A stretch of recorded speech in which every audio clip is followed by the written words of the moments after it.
On Wednesday, June the 5th. Welcome to the Forest Lake Airport Commission meeting this evening. This evening's meeting will be slightly different than a typical airport commission meeting. We have the city council here with us. They will be involved in all discussion, but when it comes to any matters that need voting, it's just airport commission members will be voting. And if I understand correctly, Sam is still a voting member of the airport commission until such time that may change if that becomes just a liaison position without voting. Although that raises a question, if he becomes a liaison that is non-voting, can he hold an officer role? Oh, that is a good question. And maybe that's something you got to discuss further. When I was on planning commission with North Oaks, I think the liaison was a non-voting member, but I also think he chaired the planning commission. But I don't, it was a long time ago, long time ago. But you guys might want to discuss that internally before that all happens. So we'll try and keep things orderly. If anybody wants to say or jump in, we'll likely just go around and get comments and all from everybody on each thing. But if you want to speak up, please, just raise your hand so I'll try and recognize you. Without further ado, we will go to roll call. Roll call, Mr. Husnick. Here. Mr. Lynch. Here. Mr. Munson. Here. Mr. Schmidt is here. Mr. Steeler. Here. We're all here.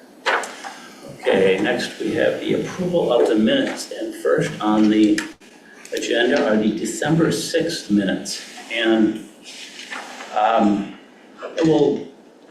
is there a motion to approve the minutes? I read the December 6th, 2023 minutes. I believe they're correct as written, therefore I move to accept them as written. Second.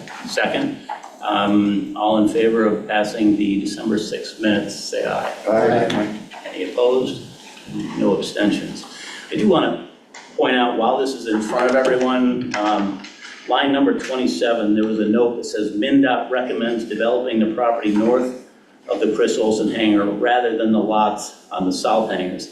I'm only mentioning this will come up later in the evening, but I saw this when I happened to be reviewing the minutes, and I thought that was interesting. That was in the minutes back on December 6th of 2023. The minutes of March 6th, 2024. Is there any changes or additions to the minutes? No, there was only 3 of us, so I make a motion to approve the minutes. I'll second it. Second. So Kurt was the other member that night. Okay, all in favor, all approved? Aye. Aye. Okay, all opposed? Any abstentions? I have to abstain. I do too, I was not there, so those minutes pass. All right. Next on our agenda is election of officers, and I guess that came up in the March meeting, and I was not there, and so we delayed it till now. And I guess I hate to delay these things because they're supposed to come up every year, but we know that Mark Lynch will be leaving the commission after late this year. And we don't know the role, if Sam can take a officer position or a vice chair position or anything like that yet. Should we table this till the next meeting? Or I got kind of like council's opinion on that, if that's a reasonable thing to do. I hate to keep tabling something meeting after meeting after meeting. Amanda and Christina, do we need to wait to see what the rules? I don't think so, as long as you're all comfortable continuing with Don as the chair, and John, I assumed you were secretary since you're taking minutes. I was meaning more about, the liaison being able to hold an officer position. Do we need to look into that? Is that something that's not answerable tonight? Or? Right now, he's not a liaison, so that might need to change when that whole scheme changes. So I think it's fine for now, knowing that there might need to be a change to the next meeting. I mean, we could, I'm not going to say who should nominate who, but if I stay chair and you stay secretary, we make Curtis vice chair. I suppose that we're the 3 that are known entities that will be here. I'm in favor of going that way, unless. And if you wanted to table until next meeting, I'm okay with that route too. I just wanted to. I think we're okay, unless anyone on the commission is opposed to doing that. Vote. No. It's fine with me. Do we just take one vote, all in favor of those 3 as stated? I have to make a motion that that we choose Don as chair, John as secretary, and Curtis as vice chair. Second. All in favor, say aye. Aye. Any opposed?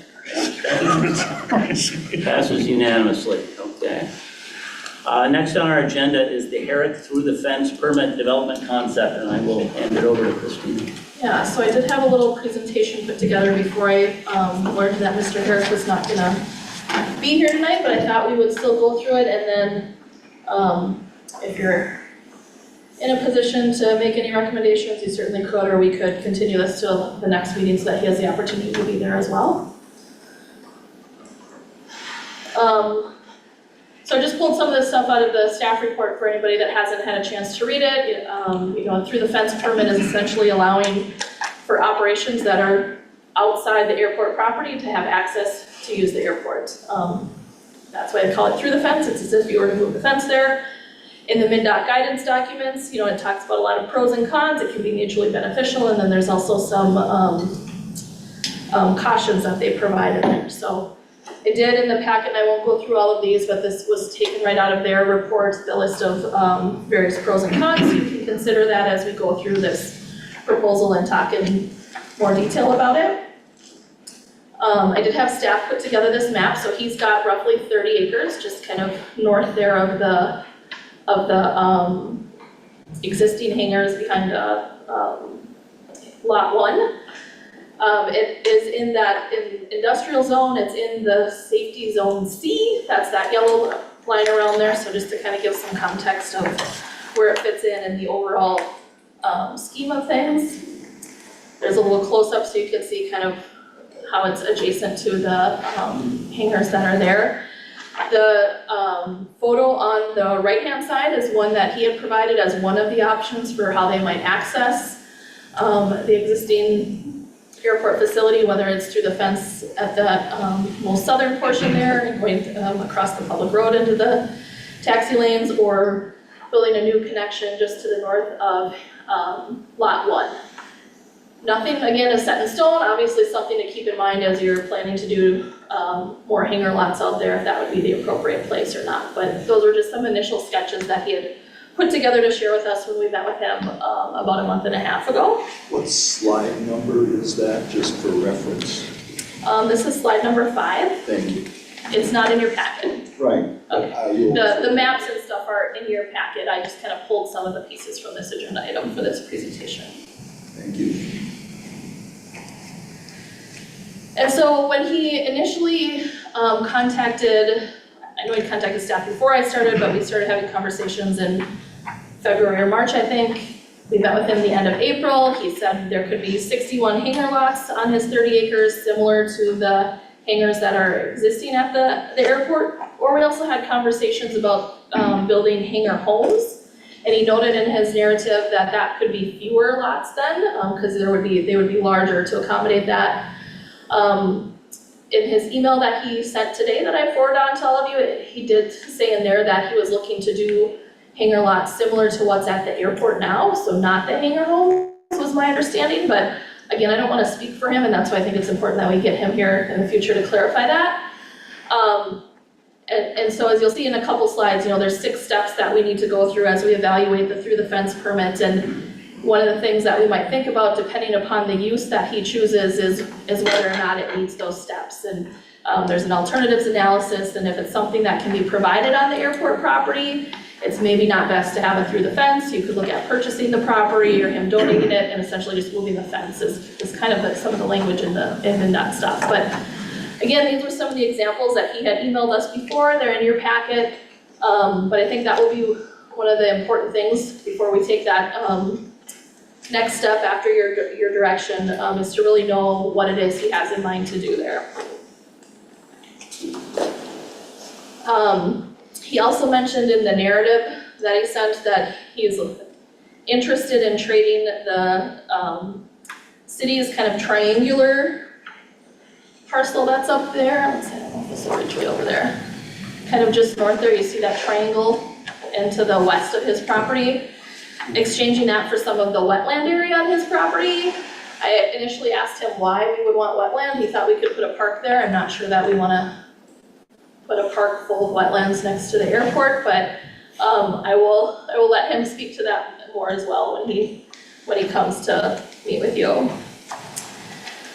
I don't expect you to be able to read this, but this was what I was talking about a couple slides ago in the MnDOT guidance document. It walks you through the 6 steps. The first one is easy because it's not a federally funded airport, so we don't have to worry about the FAA regulations. But then as we get on to the further steps, we have to do some analysis to create a TIF report, have it reviewed by MnDOT and whatnot. That could take some time. And so, knowing that if we wanted to move forward with that, likely the city would need to incur some consultant services. And so I would recommend that you require Mr. Herrick to sign what we call a bill back agreement so that he's the one who's providing for those services, not coming out of the airport funds or the city tax dollars. That's pretty typical with development, that we would have development pay for development. So that's kind of a summary of that first option there, if you were willing to move forward with it tonight, which again, in light of him not being able to be here, I don't expect that this would be the one that you would do. And obviously, if you feel strongly that this isn't something that we would want to do, give that direction. And then if there's more information that we can convey or questions that you have, we can convey to Mr. Herrick to get you more details the next time he comes, please let me know that as well. So that is the end of my presentation, and I am by no means an expert on this, but am happy to answer questions to the best of my ability. I got a quick question or a comment, maybe, but back in 2007, he made the request, and for some reason it wasn't pursued then. Then reading through the 142 pages, it showed that 2015, it was favorable, and he's tried like 4 or 5 different times. Is there a stumbling block? So I asked him that question when we met at the end of April, and it comes down to changes in leadership at MnDOT, that now they may be more open to this, where in the past they had been much more cautious. And this is the first time they've ever had a 36-page document to cover. Okay. So that was the whole thing, because I was at those meetings and they were very adamant that they weren't going to let it happen back then. Well, MnDOT did that. Right. Okay. Right. Thank you. I would think I don't know if it's up to you or up to me, but I would think we just go around from council to commission and just get sort of opinions on the overall project. It obviously can't do anything this evening. If he's not here to speak on it, I would like to give him the opportunity to speak on it. But just in what we've read and what we've seen, we'll just start with Leighton and go on. Yeah, I mean, based on what I've read, there's obviously some things to be mindful of. It's usually a quite lengthy process, lots of checks and balances, but I think it's at least worth exploring, continuing to explore. I'd love to hear more from him directly. I would agree. I think it could be a good opportunity. Tax base wise, I would be more favorable to the hangar homes than just strictly hangars. I think if you do strictly hangars, you're going to compete with the city in essence about having, we've got plenty of, it's built out. Maybe people would get more apt to go there first, but I think the hangar homes where I'd like to see it go. You prefer the hangar homes rather than Just hangars. Okay. I'm fine with continuing to explore and hearing more from you. Yeah, so me too, supportive of certainly learning more and hearing more about what's proposed. My primary question going into this was similar to what Mr. Lynchman asked, which was, it seems like this has stopped a couple of times. So I want to kind of understand what have the stumbling blocks been, and do we have enough to clear those? I'm also interested in learning more about what's required, what's within our control from a city perspective versus what requires MnDOT approval, and having clear line of sight for that from a jurisdiction perspective. I think I would also, and again, I'm just learning more about this type of project. I think off the cuff, my reaction would be similar to Councilmember Roberts, to prefer an alternative different than what we currently have, and if that's a hangar home, I'm intrigued by that. But again, I'm open to learning more on pros and cons and why that might be a bad idea. So We'll go on to you. Yeah, the hangar homes are far the best option, I think. The other thing too, that we have to keep in mind that they have to pay an access fee to get onto the airport. So it's a win-win situation. And and tonight, I mean, we can't really look at it more than just concept here, because Right. there's no details. We haven't, for one thing, I know that there should be some building guidelines and design guidelines on it. So beyond that, I think it'd be a great thing for our airport, a great thing for the city. was mentioned that Mr. Herrick has already done this. I think he said in his email that he's already done this in Idaho. It's on the Idaho-Wyoming border. I looked at it today on Google Maps. There are about 8 hangar homes there right now with runway access. It's runway 422, it's paved, it's 7,000 feet long because the elevation there is like 6,300 feet above sea level. It's really high. So I would be interested in what they are currently doing for their costs and their access and if it's already happening there. I'm not going to read that wheel. I'd like to see the terms and conditions there. I would be opposed to doing anything that's detrimental to current airport development for hangars. So I don't know that I want to compete with whatever however many hangars were up there on the video. That's why I asked what slide number, because I couldn't see how many hangars, were on depicted. Of course, maybe it's just a bunch of lines drawn. Who knows how many hangars it's going to be when we try to measure it. And then again, the devil's in the details with the money. Is a access fee that's charged annually going to be the same as, let's say, what would be for a hangar? Should it be that amount of money? So MnDOT recommends that it's higher. Yeah, so, and especially for a hangar home. I do like the idea of increasing the tax base. That's one thing we've already done with the airport tremendously, that we have more tax base because we've got nice hangars out there. Those are my thoughts. Curtis? Yeah, I'm all for getting more information and on what his plans are. I guess whether it's homes or hangars, I would be more interested in, I don't know if there's a way to do a study or something to see what's more in demand, or, I mean, granted, I don't want to compete with what we're planning to do here with the Airport Commission and the expansion of the airport as well, but I think whatever demand would drive what is there more than what we really want it to be. I mean, I don't want to do this plan and say, oh, we're only going to do hangar homes and nobody wants to buy one. That's the thing there. Well, sure, that's his problem, but as far as, MnDOT's concerned, I don't want to do anything that's going to jeopardize our state funding either, obviously. So, but I'm all for getting more information and looking at the process further. All right. Mark? My concern is putting under 61 aircraft out on that field. Is it going to be more noisy? I know right now that this town doesn't have much of a stomach for noise. When they put those single level homes in the pattern for 3-1, I thought that was unique in the sense that somebody's going to hear a plane go over at 6 o'clock in the morning, and it might be worthy of waking them up. So I guess there would have to be, a study done on what impact it would have as far as additional noise. Okay, my thoughts on it initially were more use of the airport is great.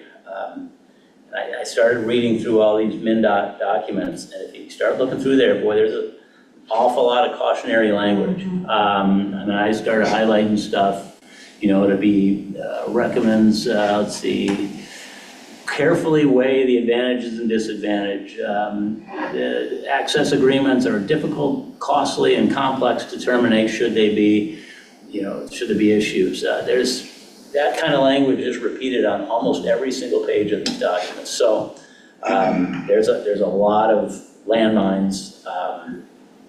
Another part of the discussion is how it fits in with our current ALP. Would we have to do a new ALP? I know that's mentioned in here that it would have to be part of the ALP. So I don't know if what we would have to do there, but again, if he's got to pick up the cost on that, would have to be clear that he would have to do that.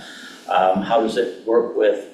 I know it's in an industrial area with our current city zoning, because it would certainly change things there, and you get into residential and density, and so there's a lot to look at here, and I would just recommend that everybody, they do MnDOT does a nice summary of pros and cons, and the number of pros and cons is about equal, but when you start reading them, I found the cons were weighted in the possible problems. The cons we're pretty happy. So, for a rural community such as he did in Wyoming or Idaho, boy, it seems like an ideal location. I was down in Waseca not long ago, and I thought that somewhere, some of those airports in Minnesota that are out, and ideal locations. You're really creating high-value property with the hangar homes. You know, you're creating direct access to the space. Is that a need that we have here? I think it would be interesting and nice to have, but is it a need given where we're growing and how we're growing? So, and that's maybe more for council to think of than airport commission. But those were just my thoughts on it. I didn't know he wasn't going to be here tonight. I didn't see your email today, so. But he will get an opportunity to come back and speak with us. Anybody, anything else on this? On this question about the residential component, there's a table in our packet it's on page 28 that has through the fence operations existing today. I don't know, does it indicate of whether any of those are homes? Do we know if anybody's doing homes through the fence? Just seems to open up a host of additional risks that if it's homes versus not. I mean, from a metro perspective, South St. Paul certainly has some through the fence operations. It looks like it's more commercial. Princeton does as well, but it also looks to be commercial. I'd be interested in just knowing where in Minnesota has the hangar home. I didn't get from that list that any of those were home. There was only one that shows one residential. Oh, there you go. Yeah, there was- It That's right, doesn't, it doesn't say where Where, it is. okay. It's a pretty new concept, so, because we've done, so. Scottsdale, Arizona does it, but they don't have homes. But they do have jets going through the fence. There's no way a jet's gonna fly out of Forest Lake, that's 100 feet, but I'm just saying, they got some pretty high-end things going through the fence in Scottsdale. So it does happen, I've seen it happen. But yeah, that's big money. Anything else, or we'll move on? Oh, I'm sorry. It's Glenwood. The Glenwood Airport is where they have they're identifying it as a residential. Okay, here in Minnesota. Yeah. Oh, there it is. Right there. Glenwood has the residential, and just South St. Paul, this isn't accurate, I'm next to the attorney too. And so the whip air that they're talking about is not a TTP, or TTF. Okay. Thank you. Anything else on this subject, or we'll move on? Oh, I talked with Sharon Sandberg up at Princeton to talk about their through the fence operation. Because it says here in, thank you. May I? It says, it is unknown whether fees are assessed for this agreement. That's not true. Sharon is assessed. Sharon and Dwayne Cruz are assessed a fee every year for their through the fence operation. Issues have been reported. Who's responsible for maintaining a private taxiway used to the access to the airfield? That's not an issue. It's up to Sharon and Dwayne, and they're the ones paying for it, period. So that might not be current information. Okay. Should we move on, move on to Silas's report? Sure, thank you, Mr. Steeler. So, assuming everyone's kind of got a copy of an update memo prepared by Bolton and Mank. I did not, but thanks. Yeah, I had it in there somewhere. So the first item that was asked to just provide an update or a background on kind of how the master plan update kind of came about. So when Bolton and Mank kind of started supporting the city with the airport kind of back in 2018, kind of there was three primary, projects that we understood that the city wanted to complete. One of them was making improvements to the infill drainage area between, the runway and the taxiway, expansion of taxi lanes for additional hangar lots, because with paving of the runway, demand for the existing lots that were there in the south picked up, and almost all the lots became, under lease there. And then an apron expansion so that previously when aircraft visited the airport, they didn't have a hard surface to tie down on. They were tying down in the grass just east of Taxiway Alpha and then just southwest of Taxi Lane Bravo. So understandably, when you got rain and weather events, it wasn't the greatest for pilots to visit. So when we started working with the Airport Commission to develop the CIP, we identified all those projects on there in hopes of best competing for state funding. So the state has a limited amount of funding that they offer to airports, and they have a scoring model, which they've updated how they score projects to make it more standardized now. But through those conversations with MnDOT after, none of those projects were getting funded, we had discussions with MnDOT, with the Airport Commission about, well, what do you want Forest Lake to do to start competing better for funding for these projects? So they said, okay, if you really want to start looking at expansion of the airport, one of the things that they would recommend is kind of completing a master plan update that would also update your airport layout plan.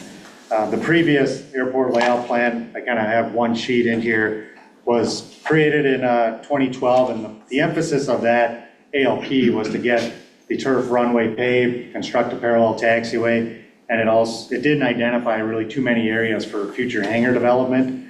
So what MnDOT said is, well, if you're looking to expand the taxi lanes, the current ALP didn't show any taxi lane expansion. Those south taxi lanes that already existed when that project was completed, the focus was just on paving of the runway and the parallel taxiway. So they said, start from there, kind of update your planning. MnDOT comes along throughout that whole study, provides comments on alternative layouts and forecasting and things like that, so that it's a collective decision for everybody makes together. So that was the project, and that was started in 2019 that MnDOT provided funding for. Is okay, go ahead, we'll provide you a grant, 95% funded, 5% local to go through and update the airport master plan, which then the final deliverable is the airport layout plan that Administrator Hant included in your packet. So feel welcome to stop me if there's any questions here. I know I'm going on a long rant here. But most of the discussion about the master plan kind of occurred with the Airport Commission. So when we started scoping the project, we sat down with the Airport Commission and said, okay, what are the priority areas that you want to study? So one of them obviously was hangar expansion, where Forest Lake Airport has quite a bit of property. Where can we expand to, and start putting together some preliminary estimates for cost for that. Another area of emphasis was an extension of the runway. At 2,700 feet, it's great, but the longer runway that it is, the safer operating environment it is for pilots. But the other thing to keep in mind is some of the road constraints there with Forest Road just to the east there. Cost-wise, while it'd be great to get a 4,000-foot runway, it just isn't feasible cost-wise with 61 running through there. So part of the study was, okay, what's a future length that's actually feasible, and what's an ultimate length, just, if funding is not an issue, you could go forward with that. So those were kind of the areas of emphasis that we went through, working through the process. There's layouts that we put together showing all these different options of what's possible. So when we're putting these layouts together, we're not, it's not design layouts where we get survey involved, where you get all the utilities mapped out, all the wetlands exactly delineated. It's take the airport property that's there and try to maximize the space that's available. So we worked through those projects, and we got to a point where we were pretty much close to final with the preferred development alternative. And that's when we had another meeting with MnDOT in the summer of 2021 to say, okay, we're 95% of the way through the project now. We've gotten our draft ALP, which is in your packet. Help us now put together our CIP so we can best compete for funding for your project. So it was at that meeting that MnDOT recommended that, okay, we understand infill drainage is a safety issue. We'll prioritize that project for funding to run drain tile in between there to kind of alleviate some of the surface water that's standing in the area. So they recommended that for 2022. Then in 2023, they said, Forest Lake should prioritize the apron expansion project so that you can get up to 6 aircraft parked, on hard surface rather than the grass. So that was the project that they provided funding for last year to complete.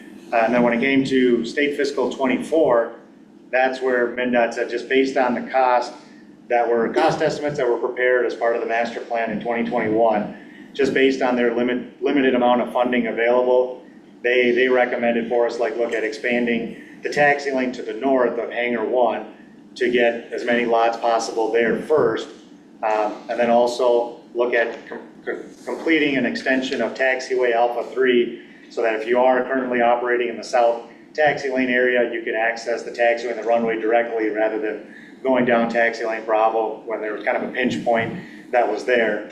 And then the pavement maintenance project just to keep the pavements in good condition. So the CIP was kind of put together with input from MnDOT, being they kind of had 95% of the funding available for the projects.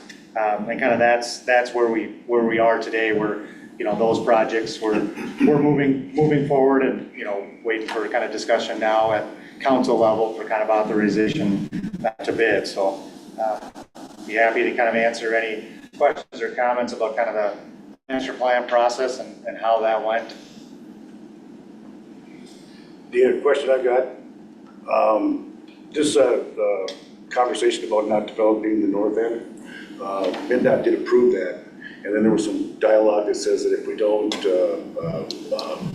suggest that we do the south first versus the north, and we might lose funding. Is that how does MnDOT work with that? I mean, it's my understanding that they approved it. They were there that suggested that would be the next move, and is funded. And now we're kind of bickering, I think, as a city about whether or not we should do that or do the south side. So MnDOT is having those conversations after the council meeting last week. I did have a conversation with Erica Johnson, who's the development director for MnDOT, and said, City of Forest Lake just has these questions about what occurs with the funding if they wanted to pivot development to the south instead of the north. How does that fit into the current state fiscal year, the current funding that has been kind of earmarked for these development projects? And we haven't heard back yet. There is a meeting scheduled for Monday with MnDOT to, I think, further discuss that. So unfortunately, I don't have an answer to the impacts to funding for the Airport Commission and Council tonight. Yeah, and I also kind of read too, and I think most people would agree that 95% of their funding versus 5% of ours is a pretty generous number. And is there a deadline at which point we lose that funding? I imagine it has to happen this year, but I don't know that for a fact. Maybe you can tell me. So that was a question that I asked Ms. Johnson with MnDOT. I said, the state fiscal year ends on June 30th. The funds need to be encumbered, which means under grant, you know, moving towards, you know, the city of Forest Lake by that date. If there was, you know, discussion about moving to the south, it would obviously take some time to kind of put a redesign together, put the project out for bids, which wouldn't be able to be completed by the end of the fiscal year. So that's a question that I've asked is there a way for those funds to be, you know, preserved for Forest Lake development? And that's something they're still looking at. And though the expectation is they'll provide a response at the meeting on Monday. Okay. Maybe this isn't the right time for this question, but is there any, I guess I'm under the assumption, and maybe it's wrong, that the funds that are available through MnDOT for this year are really what's only approved, right? So if we were to pivot to the south, your updated memo shows the increased costs. That would be at the city's expense, or is that also part of the MnDOT conversation? I just we had a lot of conversation at the council meeting about opportunities to pivot, but if that comes with the increased costs, it's just probably a non-starter for us for this year. Was that part of the conversation as well? And does that just make a pretty obvious answer? So MnDOT couldn't commit to providing any additional funding because they're trying to exhaust their budget of funds in state fiscal 24, and considering the additional amount that what the estimate is to go south, I'm not certain if they would have funding to complete that project. It may have to be a phased approach where you start with constructing the pavements and then follow the utilities at a different date. But I can't guarantee that they have any additional funds in 24, but it's certainly something that we can ask at Monday's meeting as well. I don't mean to jump over a conversation and you know, if there's other alternatives we should be talking about. When I just saw those numbers and know the timelines, and you know, this is a project we've had in the pipeline for a very long time, I'm more of the opinion, let's move ahead to the north as planned, and then let's get our ducks in a row as soon as possible with, you know, expansion to the south as soon as we're eligible for those dollars in a subsequent project. I think there's some questions still that we can get into a little bit more tonight around, preservation of space, and do we want to preserve space for, this conversation around commercial versus, private hangars. We can talk about that, but from a project sequencing, I'd hate for us to do anything that jeopardizes those dollars, and given the updated costs, I'm just really not seeing an argument, and open to hearing an argument of should we consider the pivot. Mayor and Chair, I spoke with Erica today too a little bit, and it helps me I think we should prioritize going to the north, even if we want to continue that conversation about whether it's commercial or not. It's probably not till fiscal year 26, she told me, if we wanted to come back for some more money for the parking lot and the road, or whatever, if the decision is that those should be reserved for commercial. But again, their fiscal 26 starts July of 25. So if there was concern about, MnDOT giving money, doing design, paying for the design, and then the project not happening, in our conversations was kind of what she alluded to me. And so I think I think there's a way to continue forward with this and not jeopardize that conversation about commercial versus private hangar use, as long as everybody is willing to have that conversation at some point in time and figure out where that pivot comes from, based upon that conversation with her today. Agreed. Yeah, that's a mute issue. A mute issue, really, the commercial versus private up there really is, because anybody could have a commercial hangar up there. When you read into this a little bit further and really know what's going on there, so we need to talk about that at a later date. Sure, I was just going off your comments at the council meeting. The other issue is with this move through the fence situation that we're going to be looking at, this is an ideal situation for the air to tie into that new taxiway. There could be room left, space to hangars or whatever it takes to do that. And it would already be in place rather than waiting a year or 2 years down the road or 3 years down the road. I would caution there, Councilmember Husnick, that there are certain dimensions that you need between hangars to allow for the safe travel of aircraft. So the minimum amount that you need between hangar 1 and any future hangar to the north would be 79 feet if you want to allow access in that area between, because you need wingtip clearance, you need to make sure any aircraft coming through there. Okay, so But then also, you're also then restricting the size of aircraft that could potentially occur. So I know Administrator Hand showed that layout, and that's the first thing that jumped to my mind is that access, just my own belief, is not an ideal access point. okay, let me ask you this, and what about hooking on to the end of it? Then there's wetland issues and things of that nature. I mean, from just working through these projects and past projects, Rice Creek Watershed District has very stringent requirements about impacts to the wetlands and what you can and can't do, and there's 50-foot buffer that you even need for construction operations and any sort of impacts to the wetland. If you do, it's not saying you can't impact wetlands, but if you do, there has to be mitigation credits purchased somewhere else. So there's a lot that goes into impacting any wetland, and that's why, if you see even the development shown on the airport layout plan compared to what's proposed, it's actually less, just considering wetland impacts for going to the north.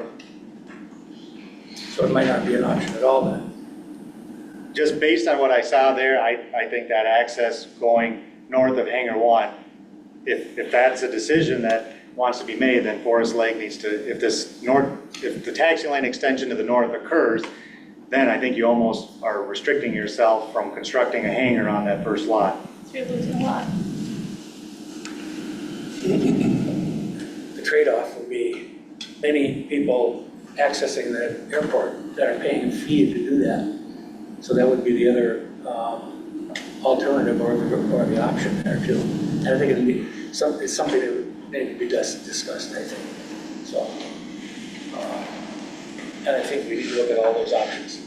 If you're talking about 30 hangars having access, or 30 aircraft having access through there rather than one hangar, where's the math there? So just build the 3 hangars out and leave that spot. Or whatever it is, I think it's open for discussion. And the three are just kind of placeholders on our plan. There could be one large hangar if someone chose Correct. to lease the entire area. So it's just placeholders. So 79 feet is what we would need. for Correct. that space. Yeah, Mr. Steeler, kind of what, the lots that we had put forth as preliminary are the 90 by 80 lot dimensions that match kind of the south hangar area. It's ultimately a decision that, you know, council can make in terms of the lot sizes, that if the project moves forward, what they could be. So I think there's some options that need to be discussed, but I think it's a great option. But what they're planning to do north of that is just taxiway. I mean, it wouldn't impede any buildings, it wouldn't impede any future connection to Terex land or whatnot. So, in other words, what's proposed is just that right there, right? But what I'm saying is, this is not enough space Right. to move an aircraft between hangar one and whatever. But I think what Sam is saying is we just don't build that hangar, you build a three to the north of it and leave that space open for a taxi. Well, that's what I'm getting at. I mean, if you have giving access to 30 other hangars or 30 other people, it's a viable But option. So- there's also, oh, sorry, go ahead, Mr. Steeler. Well, I was gonna say, so one of the things, and we're gonna talk about this later, of what disseminates a commercial from a non-commercial is the fact that the ones we designated commercial, it's strictly by location, we call them commercial. It has nothing to do with business operations. Those hangars are the closest proximity to the runway for a business that would want that close proximity to the runway, a flight school, that sort of thing. They also have access from the rear directly to the road for employees and customers that would not have to drive across or on a taxiway. All right. The minute you put that in, now those three hangars to the other side, employees or customers have to drive across that taxiway. To you and I, who are on the airport all the time, that's not a big deal, but when you're asking Well, the other, everybody to. one of the other options that they talked about was actually crossing the public road onto a taxiway. Well, I saw that one on there too. You can't, I don't know, I can't quite see it here, but it shows that too. But I would, yeah, mix that. But anyway, just so we know that, I don't know, Silas, you were gonna say the same thing along. Yeah, those lines. exactly, because the ALP shows parking lot expansion, entrance road, expansion to the, you know, to the further south and east of that proposed area. So if you allow private access through there, you're also cutting right across a potential parking lot and access road. So it does, the three hangars, it's done there, it's even done at an Oka. So. Yeah, it's worth talking about. There may be a way to bend it around the outside and take out the final hanger on that row of four instead of the first one. I'm just driving at the fact that that's how important this project is. That's how important the Herrick project, utility. No, you're saying extension. Yeah, Right. I agree, okay. Silas? Any other kind of questions on the master plan or ALP? No, I was curious to follow up on Christine's conversation with Erica.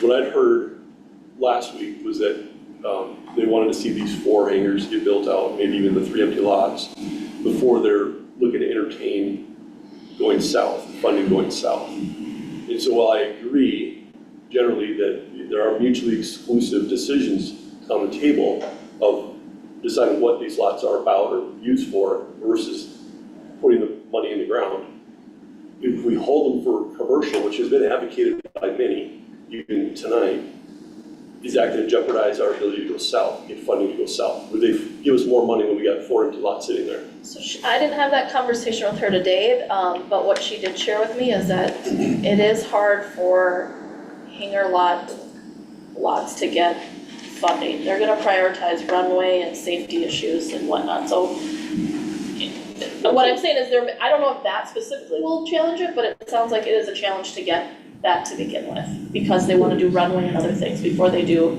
extensions to create more hangars. When they're scoring all of the things around the state, they're gonna look to do those things that the most people use when they come to the airport, right?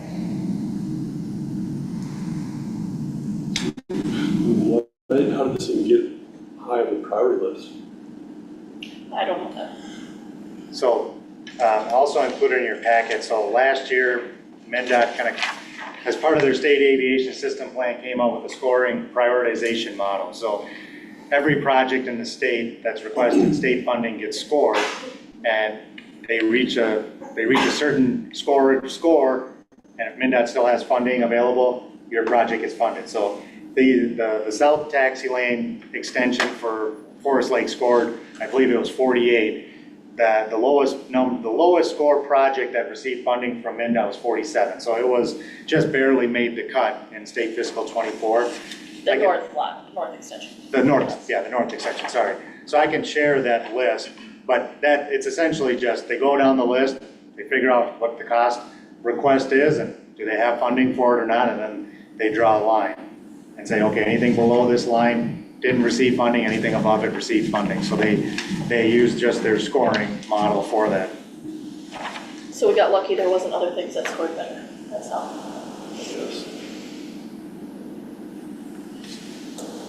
And is there a possibility, I know in previous years, we got to the end of the fiscal year, and then MnDOT had extra funds for whatever reason, and I don't know if it happens often, or it was just an odd year when they had extra funds and they called us and said, hey, do you have a project you want to do, and do you have the matching funds you would need? And we said, yeah, we jumped on it. I think that was part of the tie-down area, or is there a chance something like that could occur again this year, or was that just a one-time thing? So for these particular projects, the initial estimate of funds requested from MnDOT was low, primarily for the taxi lane extension project with utilities running through the parking lot. The elevation of those lots is low, bringing in fill material. So we did request additional funding from MnDOT to complete the taxi line Bravo extension as it is, based on what was initially requested. So I don't know if they have any more funds available to pivot to the south. I wouldn't even say to pivot, I would say as an additional come the end of the year. I'm not suggesting pivot, I think the north is important. And that's when I asked her about that. I don't know if you're going for the roadway extension, the parking lot extension, if that's what you mean by the more to do to the north. And that's when she suggested to apply for the state-only funding, whatever that means in airport funding. But that would be the stuff that would be available earliest July 1 of 2025. That's it for me. Do you have anything else, Silas, or? Yeah, are there any other kind of questions about kind of the master plan or airport layout plan? All right, and then kind of at the council meeting last week, what was just requested was just break out the projects and each cost individually so everybody can kind of see a comparison. So included in the packet is, so one of the projects was airfield pavement maintenance, which is just completing crack repair for the runway, the taxiway, the apron, the hangar taxi lanes, the entrance road, and the parking lot. So that total project cost is $55,600, of which the state share is 95% and the local share 5%. So I won't read these numbers unless anyone What has. pages of packet are you on? 65. 55? 65. 65, thank you. Sure. So item number 2, airport capital bids. So then for that pavement maintenance project and just having some preliminary discussions with the contractor, Farner Asphalt, their estimated schedule is September to come in and repair the pavements because they want to make sure that they're not interrupting, the fly-in breakfast there in August, and they're anticipating about a week's worth of work. And then the other project was the taxiway Alpha 3 extension. So this is kind of essentially alleviating some congestion for the south hangar area, rather than have to taxi down taxi lane Bravo and then down the only connector to get to the parallel taxiway and the runway. Just an extension there for alternative access, and the total project cost for that project is just under $160,000. And in talking to that contractor, they could start as early as after July 4th. I might have to discuss that with them again, just based on, that was contingent on council authorizing the bid last week. There might be pushback a little bit there, but again, the intent was try to complete construction before the fly-in breakfast and not impact the event there. And then the taxi lane Bravo extension, so the 340-foot extension to allow for, up to four hangar lots. That includes the water main and sanitary sewer extensions.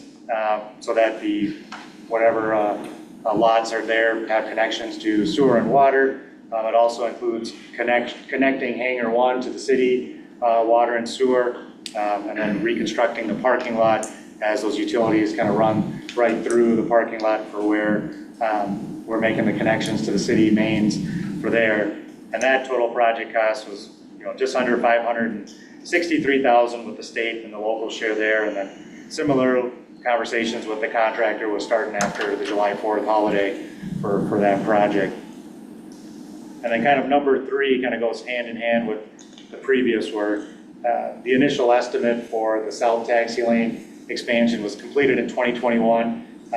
We went ahead and updated those costs, having some real numbers here for the bids that were received for the taxi lane Bravo extension, and then also kind of having some additional conversations with the Public Works Director and the Fire Chief about their requirements for the sanitary and water main utilities there, and making sure we accounted for that.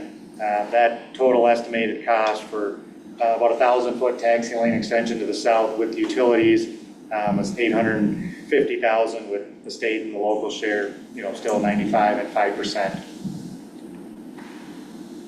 On your formulations that you have now that you can, that comes with up with that number 48 or 47 on the previous, are you able to look at the South Line taxi lane extension and figure out what MnDOT would grade that south taxi lane extension and come up with for a grade on that, just out of curiosity?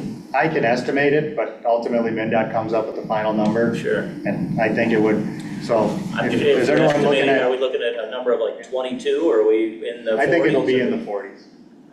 I think that's good. I mean, if we're in the 40s with that number. But then again, like their cutoff line is gonna be somewhere, in that range. So like, if you kind of go through this sheet, as Administrator Hand said, like anything on the runway, you get 20 points. Anything on a taxiway, you get 18. You gotta go all the way down to taxi lane where you get 10, and then even like, it goes lower from there. So it's, the more funding is appropriated to the higher profile projects, kind of essentially go from runway center line out. The further you get from the runway center line, the less points that you score. And then, the good thing for Forest Lake is, these columns on the left here, you guys are actually competing well compared to other airports because of the projects that you have undertaken and the efforts that you've done.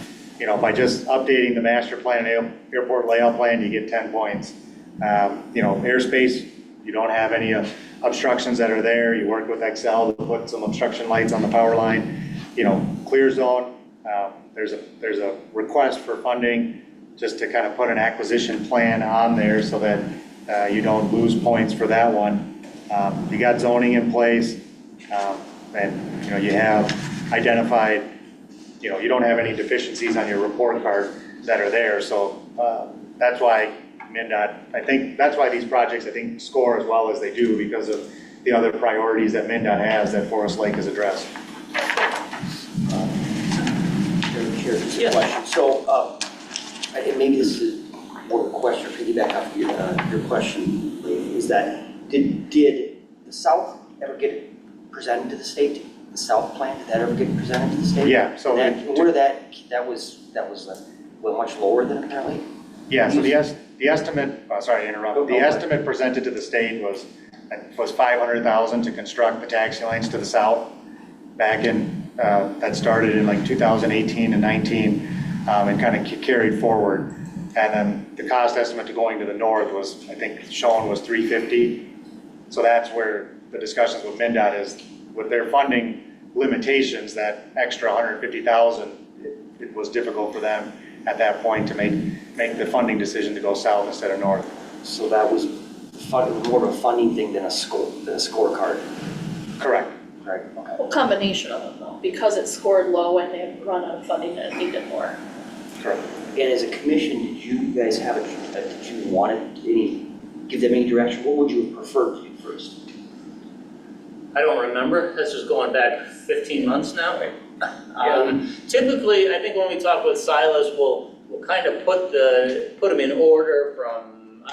Do we usually put them in order in what we submit, or do we just put all 5 on there? I think in the past we're so used to putting 5 on there and all four out of 5 rejected, and all they do is crack seal the runway. So it's kind of new to us to have 4 out of 5 accepted. But I don't remember if we put them in an order or that you just had conversations with them at the meetings as to if we had any preferences. So we used to just put all the projects on there as recommended by the commission and then through council and say this is, so for state fiscal 2019, this is everything Forest Lake wants, and there'd be 6, 7 projects there, and as Mr. Steeler said, you know, 1 would get funded. So the recommendation that Bolton and Menk made was work collectively with MnDOT to find out, A, why they're not funding these projects, B, what projects could they fund, and C, when would they fund those projects, to work together to put together a more realistic CIP. And since that's occurred in 2021, Forest Lake has received more funding for projects, kind of working together with MnDOT compared to just throwing everything essentially at the wall and seeing what they could fund. Wasn't it my understanding that MnDOT actually came out here and toured the whole airport? And then it was their suggestion that this project be a priority? Yeah, and we met with them just, the second day that Christina was here at a meeting, and Silas was there. And they were very, very open to the Forest Lake Airport because of what we've been doing here. And of course, we've been following their recommendations on the order of things because of funding. And when you're talking about having a job for 5 cents on the dollar, I don't know where the argument is. I don't see it. 5 cents on the dollar. So if you add up all these projects we're doing, you probably go close to 700,000, right? So that's, I mean, if with the crack ceiling and the taxiway and then the Bravo and then the engineering, and so anyways, if you rounded that number off, it's $35,000 to the airport fund. That's the cost. So where's the argument? And that's where my vote's gonna go to. But I assume what you were driving at is in how we request or Well, prioritize. I didn't know if the commission made a strong suggestion. I think Silas does that in communications with them, but we also know they're 95 cents on the dollar, and we're 5 cents. So if they say they prefer this, which, that's why I was referring back to that December 6th meeting minutes, because I don't know if that was from a comment from you or from Administrator Casey at the time, where they said Minnesota or the MnDOT preferred the extension rather than the south taxiways. So do you remember what that came from out of the minutes? That was from Silas. I don't want to blame anybody, but that's where Yeah, okay. Did the runway extension, the extra 300 feet or whatever that was at? Because it sounds like that they're all about safety and that's what the priority was. That ever brought to them at all, or? I don't think we put that on this list, and it's because we would actually. We want to see more hangars, benefits the city more. I think it benefits the airport more, benefits the city more fuel sales, more aircraft out there, plus more tax base out there. So we put that ahead of the runway extension. Yeah, The extension was fairly spendy. You get to the runway extension at 300 feet, it gets kind of spendy. There was, back in 2018 or 19, it came up of, weren't they suggesting putting lights on top of the power poles? And at that time, it was optional because it was just, one of the light poles was just barely out of the approach path, but you put that 300-foot extension on, now it's going to be mandatory that we have lights on certain power poles. That's going to add cost, not only the fixed cost of the lights, but the maintenance and operation of those lights. So there's other thing, when we submit our next capital improvement plan, which I mean, we'll discuss that tonight, or? Kind of ties into Councilmember Aaron Roberts' question. So the 300-foot runway extension was actually originally planned for state fiscal 28, just to, as the airport commission is talking, address some other priority projects. And it was at the meeting where MnDOT came to the airport in January, where Administrator Hant, Councilmember Husnick were there. MnDOT said, if you guys wanted to do the runway extension, we could fund that because it's a runway project. They understand the safety implications to get to 3,000 feet. So the updating of the CIP to do design in 2025 and construction in 2026 came directly from MnDOT. So then that recommendation was brought back to the Airport Commission to review the draft CIP and then got approved by Commission and Council, and then those were, so the projects that are submitted for State Fiscal 25 are design services to do an extension of the runway 300 feet, a separate project for an extension of the taxiway, the parallel taxiway in the event MnDOT, doesn't have funding for everything. And then also an extension of the apron to complete phase 2 of the apron expansion, considering how well used the existing apron is with 6 tie downs there. I don't know that we brought the CIP back to the council, so that's maybe something that's fallen through the cracks in the past as well. I don't think we did that this year. I went to the commission in March. I don't remember you coming and presenting it to the council in April, because we found out in May. I'd have to look through that. So maybe that's where some of this difference recollection is coming from too. We need to make sure that anything the commission does gets to the council for final. Well, that's really kind of what in many ways prompted my questions, and why I wanted to hear this discussion before I was ready to take a vote, because I looked back to try to get some history of how did we get to a place on this vote, and I found on the Airport Commission minutes the CIP that showed going north was 350 or 360, going south was 500. I compared that to the quote of 563 and go, okay, we're 75% over budget, and it just didn't line up. It just didn't line up, and that is why I'm asking the questions. And I think the scoring and the fact that MnDOT is the decision maker in that, and this is why it couldn't go to South River. Yeah, you still have those same questions? You feel like you've gotten an answer? Yeah, no, we had a 45-minute discussion last Tuesday night, so whatever it was. So, I mean, at least I can reconcile and understand a little bit better.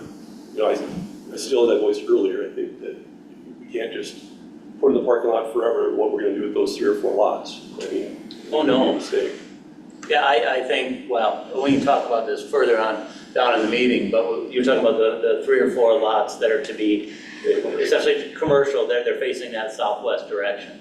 Yeah, I think we can get there when we get there, but that should be, the leasing of those lots will go through some kind of proposal process.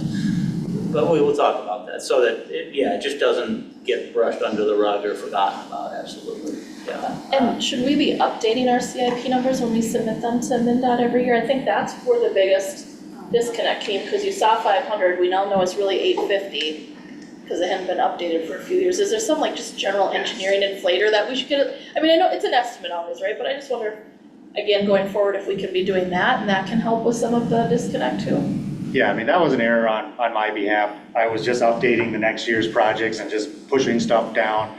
So moving forward, that will be something that gets completed, is updating all the projects within the 5-year. And then just the last thing, so that, these projects were submitted to the state for requests for funding. So what MnDOT is proposing to do is by the end of this month, they're going to go through and score all their projects and start sending letters to sponsors stating, if you wanted to move forward with these projects, they do have funding appropriated for you. So in the past, that those recommendation for funding has gone to the commission and then council for approval to move forward with the project.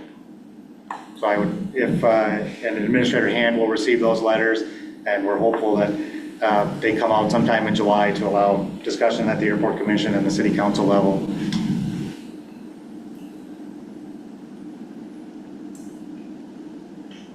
Anything else?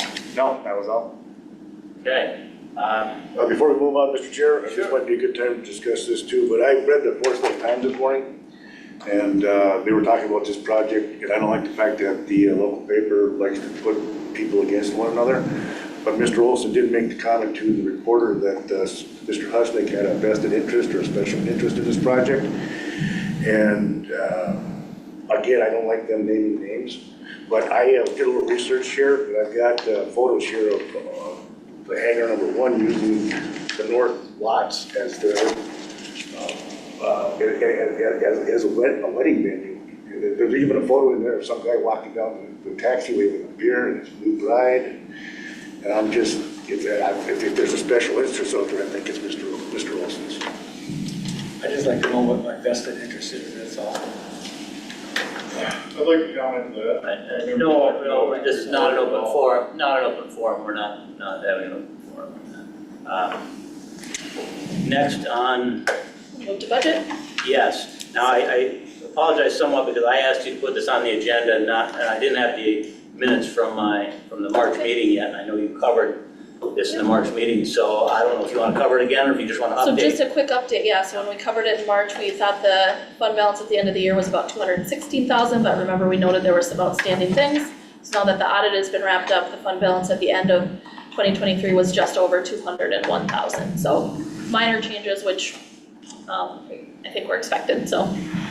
Otherwise, just, yeah, if anybody has questions about anything, happy to try and answer them or get the answers. That budget will change on the 1st of July. The city's fiscal year goes January to December, so our fund balance. That's fine. Though. Yeah, but we always, yeah. All the leases come in. Right, so when you get the end of December's fund balance, there'll be change, yeah. Okay. Any other questions on updating of the budget?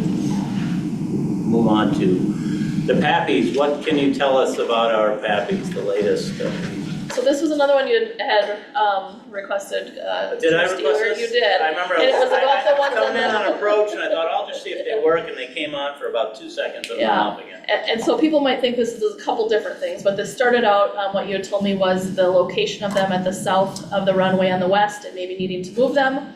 I talked with Silas about that, and that is planned to do when you do the runway project here in a couple years. If people were thinking this was related to the plane going off the runway last week and the PAPI that got damaged, it did get corrected. I heard from the Public Works Director yesterday that it was fixed and working, so kind of 2 PAPI updates for I you. was not aware of that. We had an incident.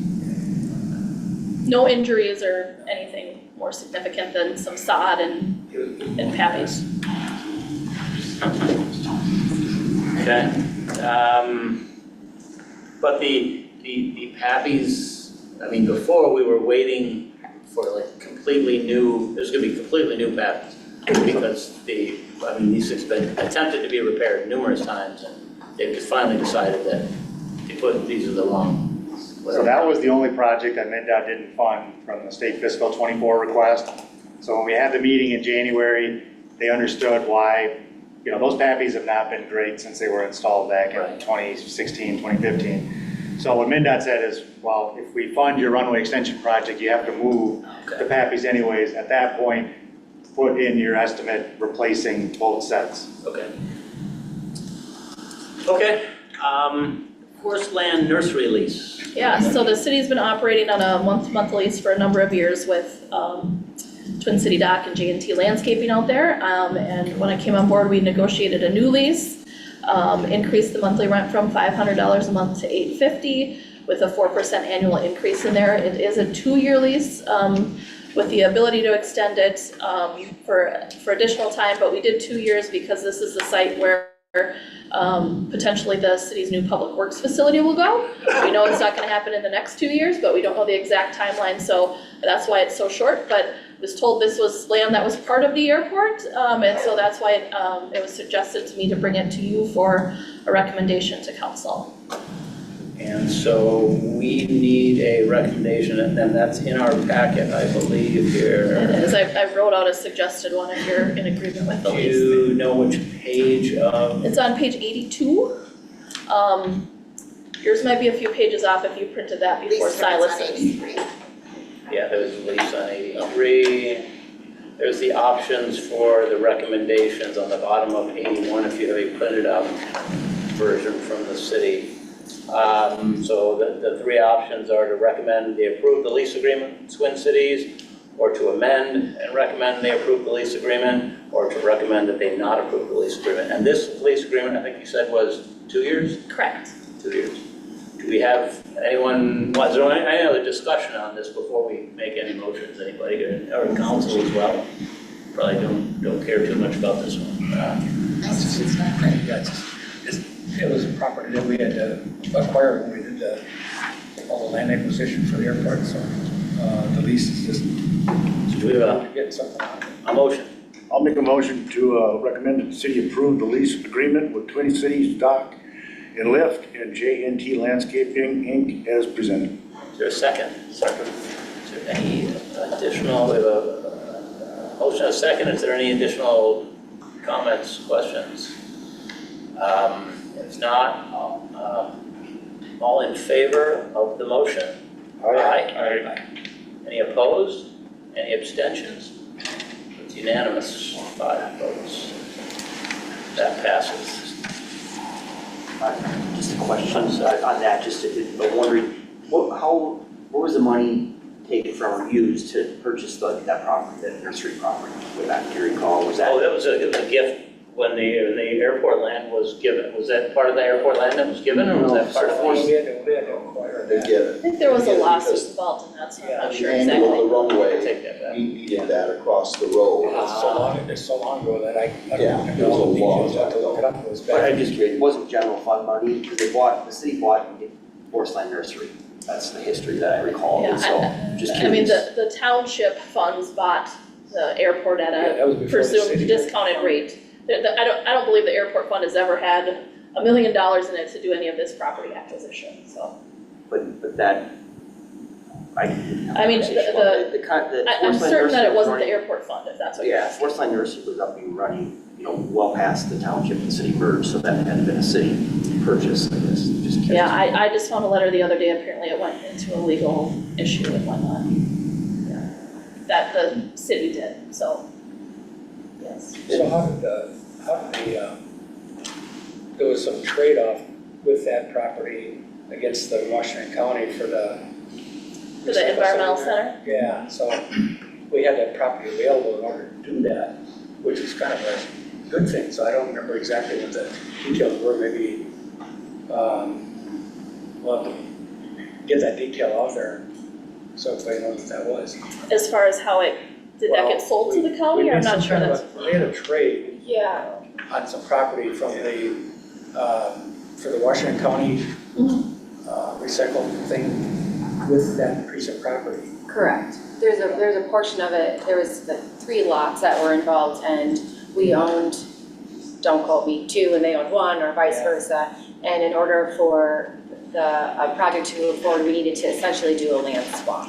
It turned out to be a good thing that we owned because of that. Right, and that was part of why we needed the current tenants to be on a more time-specific lease, because at some point, we might have to do something different with the property as they're doing the road through and all of that. And so we need to make sure that it's clear when they are no longer able to be tenants.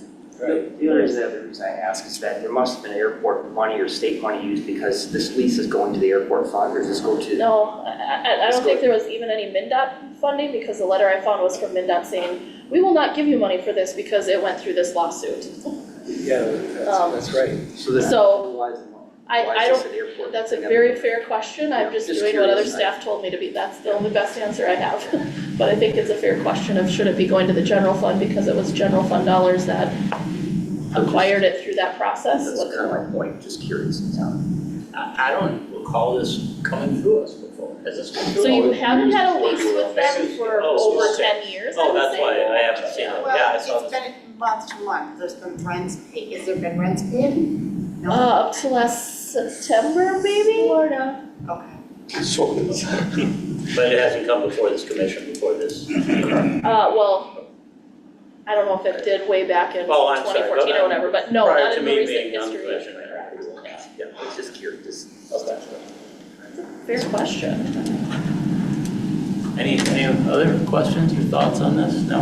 Go on to the topic du jour, is the airport guidelines. Steve, would you like to? Amanda's gonna take this one. Amanda's gonna take this. The topic du jour. Okay, so in your packet on page 97 is the memo that talks about the airport guidelines. Recently, staff discovered that these exist.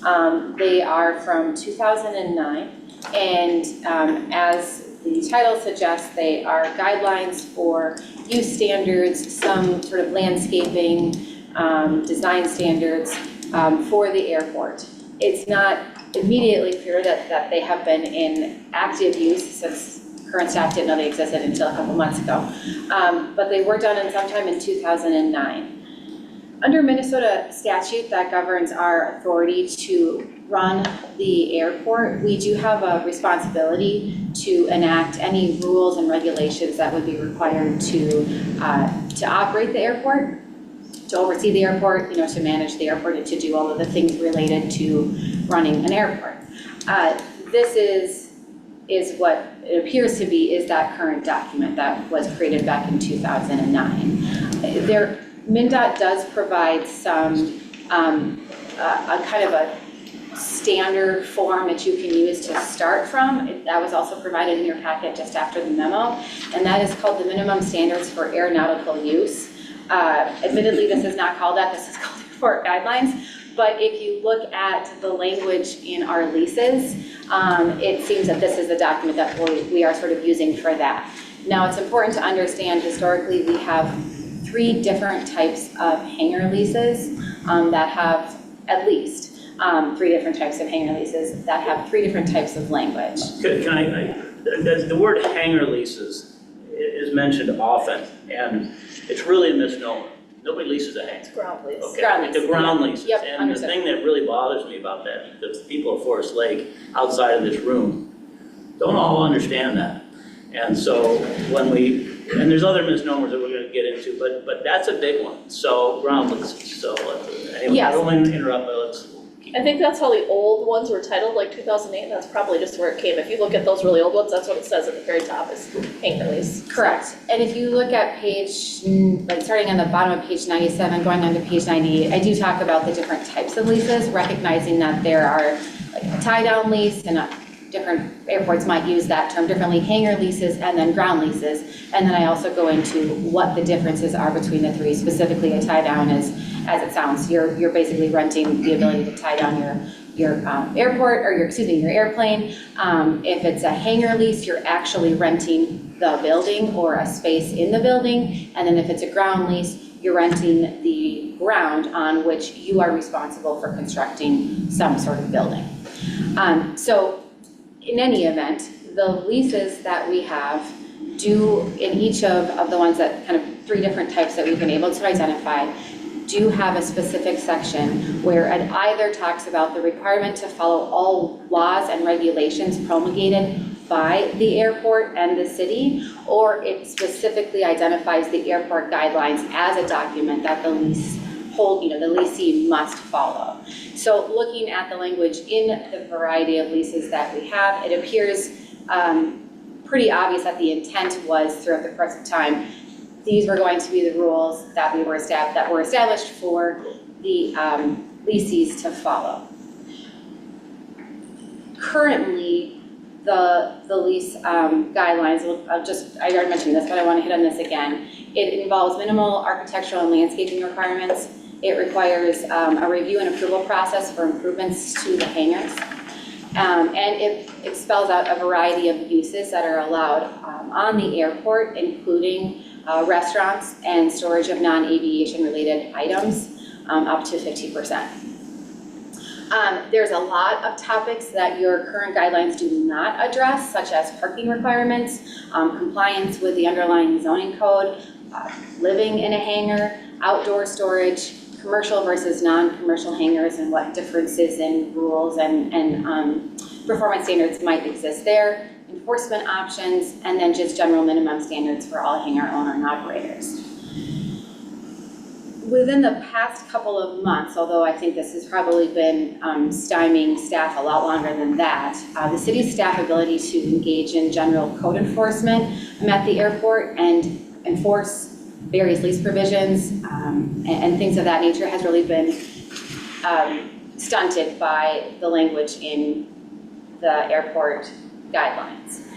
So after review of all of the items I've mentioned, it is staff's recommendation that the guidelines be updated to reflect what's currently happening at the airport to reflect what we want to happen at the airport, where we kind of see the airport going, and all of the things that I just listed that we're not really addressing right now in the guidelines. There's a few different ways that we could update these guidelines. The first being ultimately the commission, the airport commission would make a recommendation to council. The council is the body that will decide if these are going to be updated or not. So then council would do either, they could potentially direct the airport commission if they want you to draft the new airport guidelines. They could engage an outside consultant to draft the new airport guidelines, or they could undertake, council could undertake that themselves with the assistance of staff. It would be my recommendation that probably this is a job for an outside consultant. We do not have staff right now, city staff, that is an expert in anything at airport. So to undertake something like this is probably beyond the scope of what we have education for and knowledge for on a staff level. And given some of the things that we're starting to talk about, particularly like the food defense permit and some of these bigger items, I think this requires somebody who has the expertise to make sure that this document is well written. That said, there is a document that's provided by MnDOT that is a really sort of bare bones, here's the questions to think about, not so much here's the words to actually put in the document, if that makes sense. We'll start with discussion. I don't know, Leif? I would give airport commission, if that's okay. Well, it's an old document, there's updating around that, there are a couple of things that need to be changed. No question about that. If you look at the first thing, it talked about the hangars having to be 20 feet apart.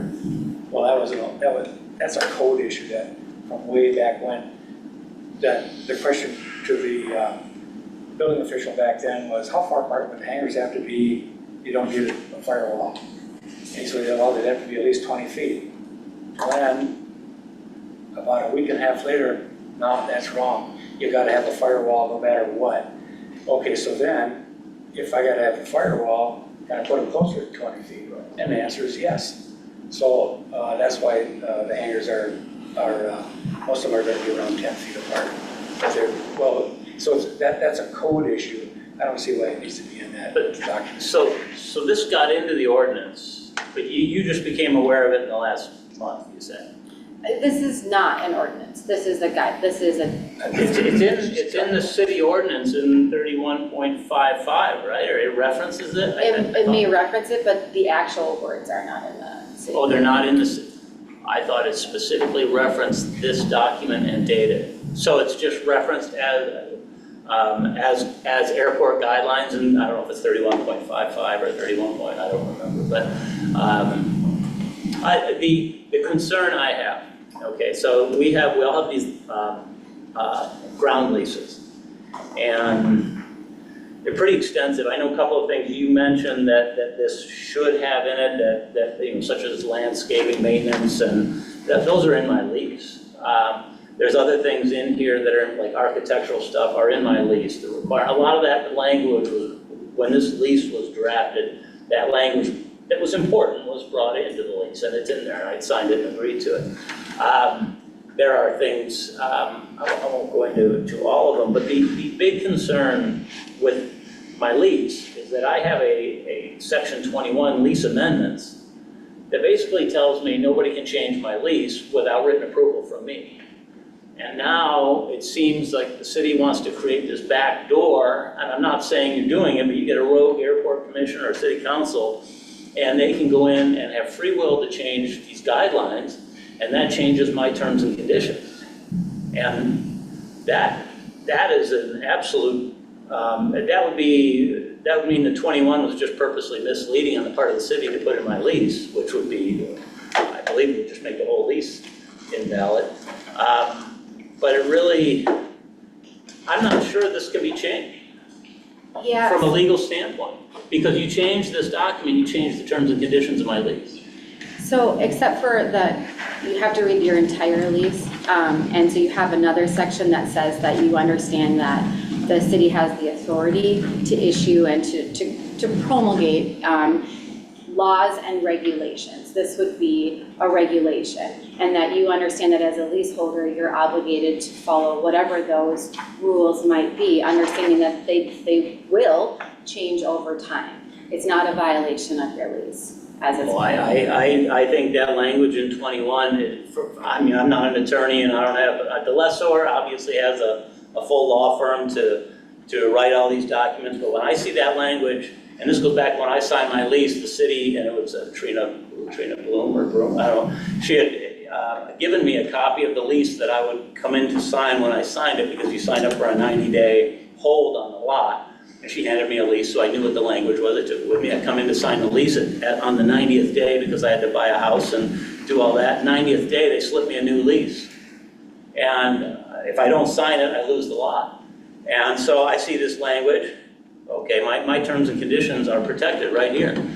And other than some documents as guidelines. Well, guidelines are not rules and regulations. Guidelines are guidelines. That's a rough direction of intent, an outline. I mean, I belong to homeowners associations. You sign rules and regulations. You sign covenants, conditions, and restrictions. So it appears as though you're trying to take this document, which was really poorly written, like it was just somebody's outline of what the idea of what it was done with good intent, but it was brought in as language, and now you're trying to create like a homeowners association out of it, and it opens the door to take away rights and privileges.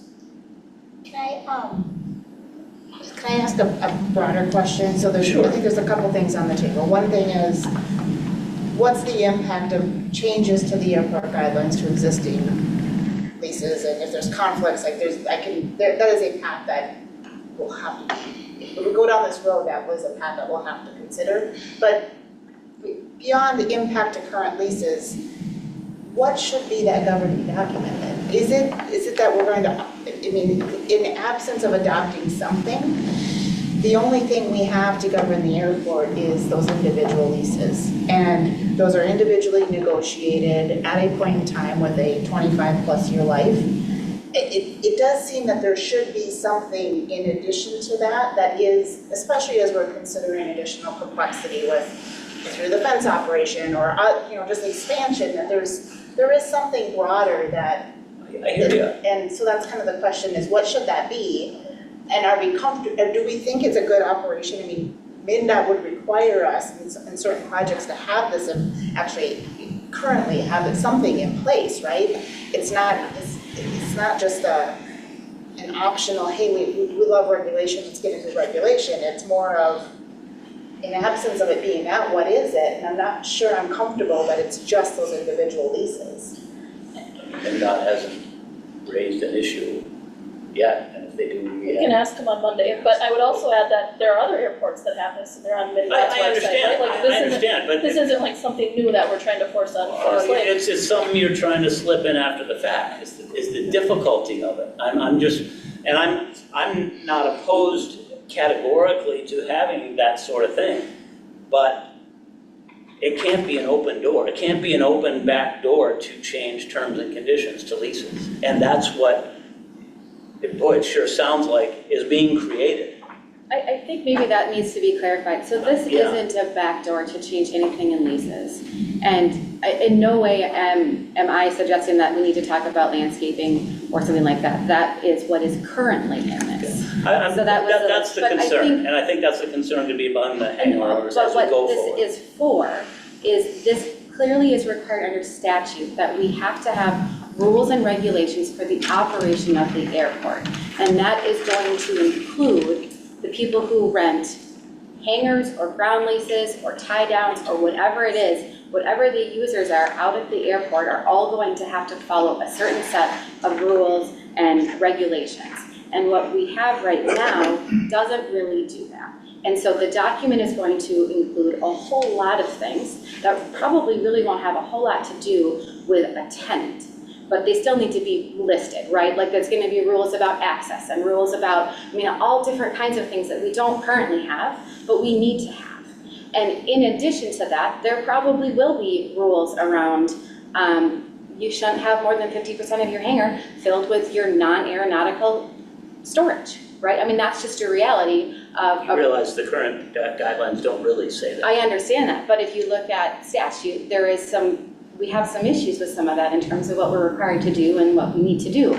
Likewise with uses. I mean, and these are questions, I'm not suggesting an answer. I'm just saying these need to be talked about and thought about, and there needs to be a decision made. What uses do we want out there? Right now, it says that you can have restaurants and you can have, restaurants, and I don't recall the other thing. And obviously, it's not a secret, there's an event center that's operating out of the airport. If we want that out there, if the city wants that, that's fine. That can be a use that's put into these rules and regulations. If it's not something we want, then that's a different path.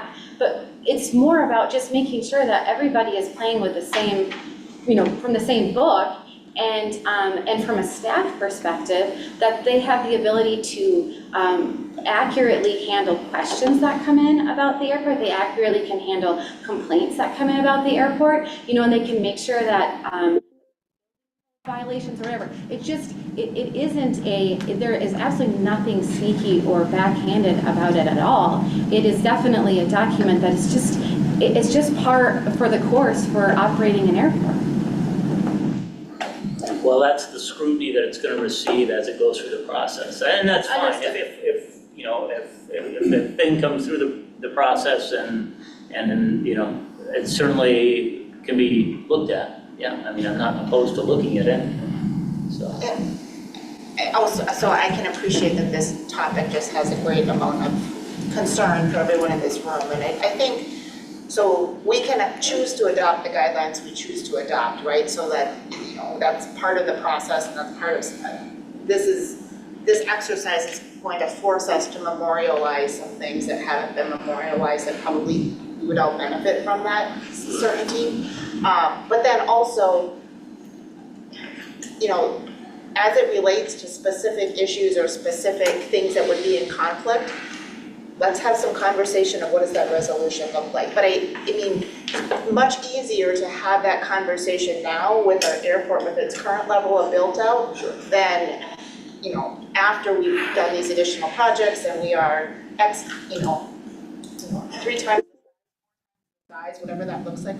Certainly before all of a sudden, I mean, right now we have the benefit of this is nobody's primary residence, right? And that dynamic changes as soon as somebody now has their personal residence. And so certainly if we're interested in a through the fence operation, we better have our I's dotted and T's crossed. And I think that's, so moving to something that's more mature than what we currently have is just, it's hard to argue against it from a public policy, how should we be governing ourselves? Now, again, individual hangar owner perspective, I hear what you're saying and those concerns, but I think that's part of our evolution. It just seems while this thing is being developed, really, there has to be some input that we certainly protect the leases along the way. Yeah, I mean, there's going to have to be a lot of discussion, but. Your concern is valid. I think it's something that needs to be looked at, So where do we want to leave this as of today? I don't remember it. I'd be interested in just hearing more just discussion of reaction. I think all of council would just benefit from hearing more reaction from the airport commission members on just your thoughts. Mark, do you have any thoughts on it? I don't want to, I just thought I'd go right around. No, I mean, I definitely agree, because I think when you changed the leases before, they approached me and said, you're gonna sign a new lease. I said, I'm not signing a new lease until 2034. Correct. Curtis, any thoughts, comments? Well, I think there has to be something, like the mayor said, something laid out of how we govern what goes on at the airport. We're gonna be talking about vehicles parked out there in a minute, I believe, that's on the agenda. I mean, if that's not even in that document. That's actually in the lease. Well. It's covered in the lease. Yeah, but anyway. Right, but there's also 3 different versions of leases out there too, so there's gotta be some current document, and I mean, sorry, go ahead. No, I'm interrupting you, go ahead. I mean, the leases are what did you say they were for, 25 years? I mean, a lot of things changed in 25 years. 25 years ago, I wasn't even using a phone that I carried around in my hand. You know, I mean, there's a lot of things that change, and we have to have something that we can change, and, you know, whether it's come to terms with the current age and, you know,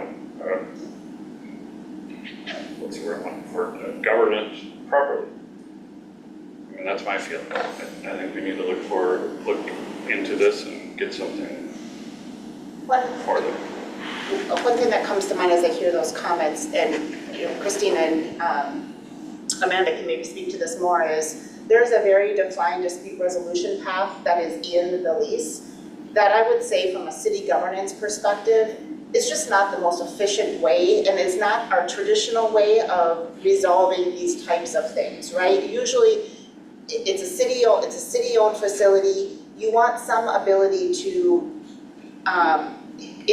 enforce, ask, question that is outside of, now, if it is a lease-specific item, then that governance is the right tool. But some of these things are more code enforcement that, again, you need something that is broader around operations. The other thing I will say is, the world is changing very quickly, and you just think about from a safety standpoint, I don't want there to be the next big whatever aviation safety thing that we would want to adopt, but we can't adopt it because our only enforcement mechanism is, you know, adopting 25 leases. And it could be something that's very basic that everyone in this room would agree to, that yes, we should be doing this because it is now 2026 and this is an issue. And for us to just not have any way of implementing that other than trying to amend 30 plus leases and however number we have at the time, again, just seems that there's some basic things that I think we need to do something. I'll try to talk less, listen to John.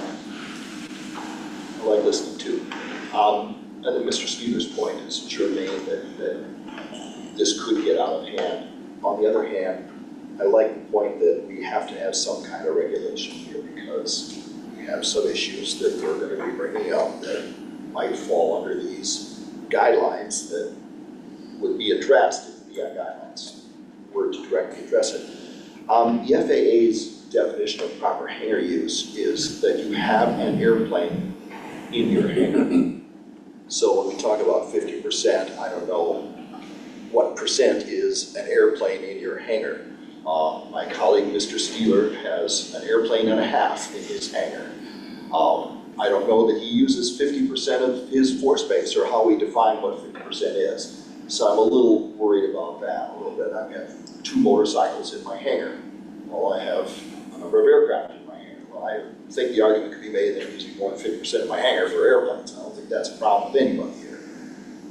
So we have to be careful how we word this. And I think your point also is, or I heard someone make a point, that gee, if we do have either more hangar development or expansion of the airport, we better have our ducks in a row in time for that to happen. This is not going to happen in one night. That's it. That's all I got to say. And as I pointed out, there was a couple things that were just ancient that needed to go out of there. And certainly if we're going to have a through the fence operation, they have to follow those guidelines like everybody else. And so I think, like to your point, Don, I think we have to safeguard the leases, but at the same time, there's nothing wrong with having the rules spelled Yeah, out. I'm not opposed to, you know, looking at things, it's just that's where my concern is. And they need to be enforceable, and they need to be consequences if there's a problem. So, I don't know if this is kind of the right time to bring this up. This was in our airport guidelines. We talk about commercial ground leases and private ground leases. And there's been a lot of discussion on this. I've been trying to get to the bottom of what is the determining factor on each, because mine's a private lease and there's nothing in there that says I can't run any kind of business on it. And we have commercial lots. And what I have found in my discussions is that, and I don't know if you can pull up that map again of our airport, but those lots that face the southwest were sort of designated by name, and maybe it's an improper name, as commercial because of their capacity or easy access to the runway, like I mentioned before. Easy access to the runway on one side, access to the road on the other side without having to cross a taxiway. And through all the various things I've heard, that's the best explanation that arrives at how a hangar lot is referred to as a private hangar lot or a commercial hangar lot. It has nothing to do with whether commerce can occur inside either one or both. It's strictly, and that's why the folks who have those commercial lot leases pay more. They're paying for that access to the runway. They're paying for access from the roadway, be it for employees or be it for customers. So if anybody else on the commission has any other background, because I know that's been, Leif and I, you've had conversations on this, and Sam and I have, and Mara and I have, and so I don't know if anybody else has any thoughts on that, but from what I have pulled out from my multiple conversations, that's the differentiating point between a private hangar lot lease and a commercial hangar lot lease. And that's it. The word commercial is another misnomer that people tend to believe that there's some kind of exclusive right to commerce. I think you're right. The current guidelines, any of those hangars, general aviation hangars, can operate a business, as I read it.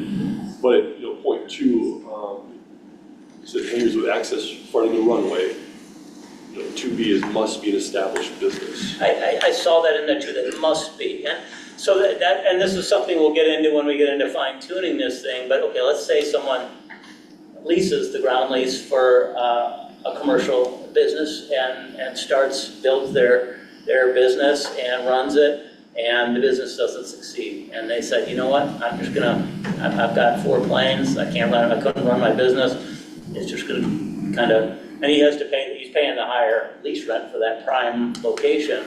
On the same line, because you get into the thought of how do we direct businesses to those ones that are ideally suited for businesses. And I noticed that New Richmond puts out proposals for lot lessees for the commercial lots. And maybe that's what kind of happened here when Chris Olson leased his, because it didn't come before the Airport Commission.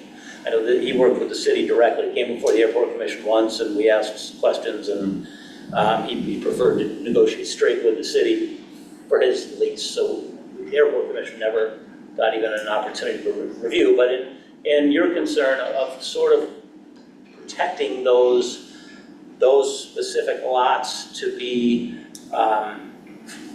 intended for business uses, maybe there's some proposal process for those who want to lease where they have to, submit a business plan to the city. And it goes through a little more of a hoops and hurdles for those to lease those lots as opposed to private lots. Just throwing that out there. I know that was a concern of yours, and I'm just throwing this. I think there's a way that it could be handled too. Yeah, I guess maybe the other question I have related to this conversation is, beyond them paying maybe a cent or two more per square foot for their ground lease, what other requirements are put on them if they're a commercial leasing? Are there other insurance requirements or any other associated expenses that are beyond the higher ground lease? Yeah, I don't know what his current lease has, and you'd have to, I'm sure the city attorney can speak to that. I think we all pay commercial insurance. It would depend, so it would depend on what the business is, hypothetically, depending on the use. You're talking about something that's going to be building related, sprinklers or other exits or something like that. That council might get involved with SAC-WAC determinations, depending on how, what they're using from that perspective. So there would be those types of costs. And the lease in general has insurance requirements. I know mine does. I know I think that my insurance agent submits them directly to the city as certificate of insurance. That would potentially, insurance might be something that the city would look at, although Beyond that, I don't know what. who care? You got parking issues, but that would be something that needs to be worked out when we figure out the road and the parking lot along there, because different types of businesses, I know with the planning commission we get into that a lot, with different types of businesses. have different type of parking requirements.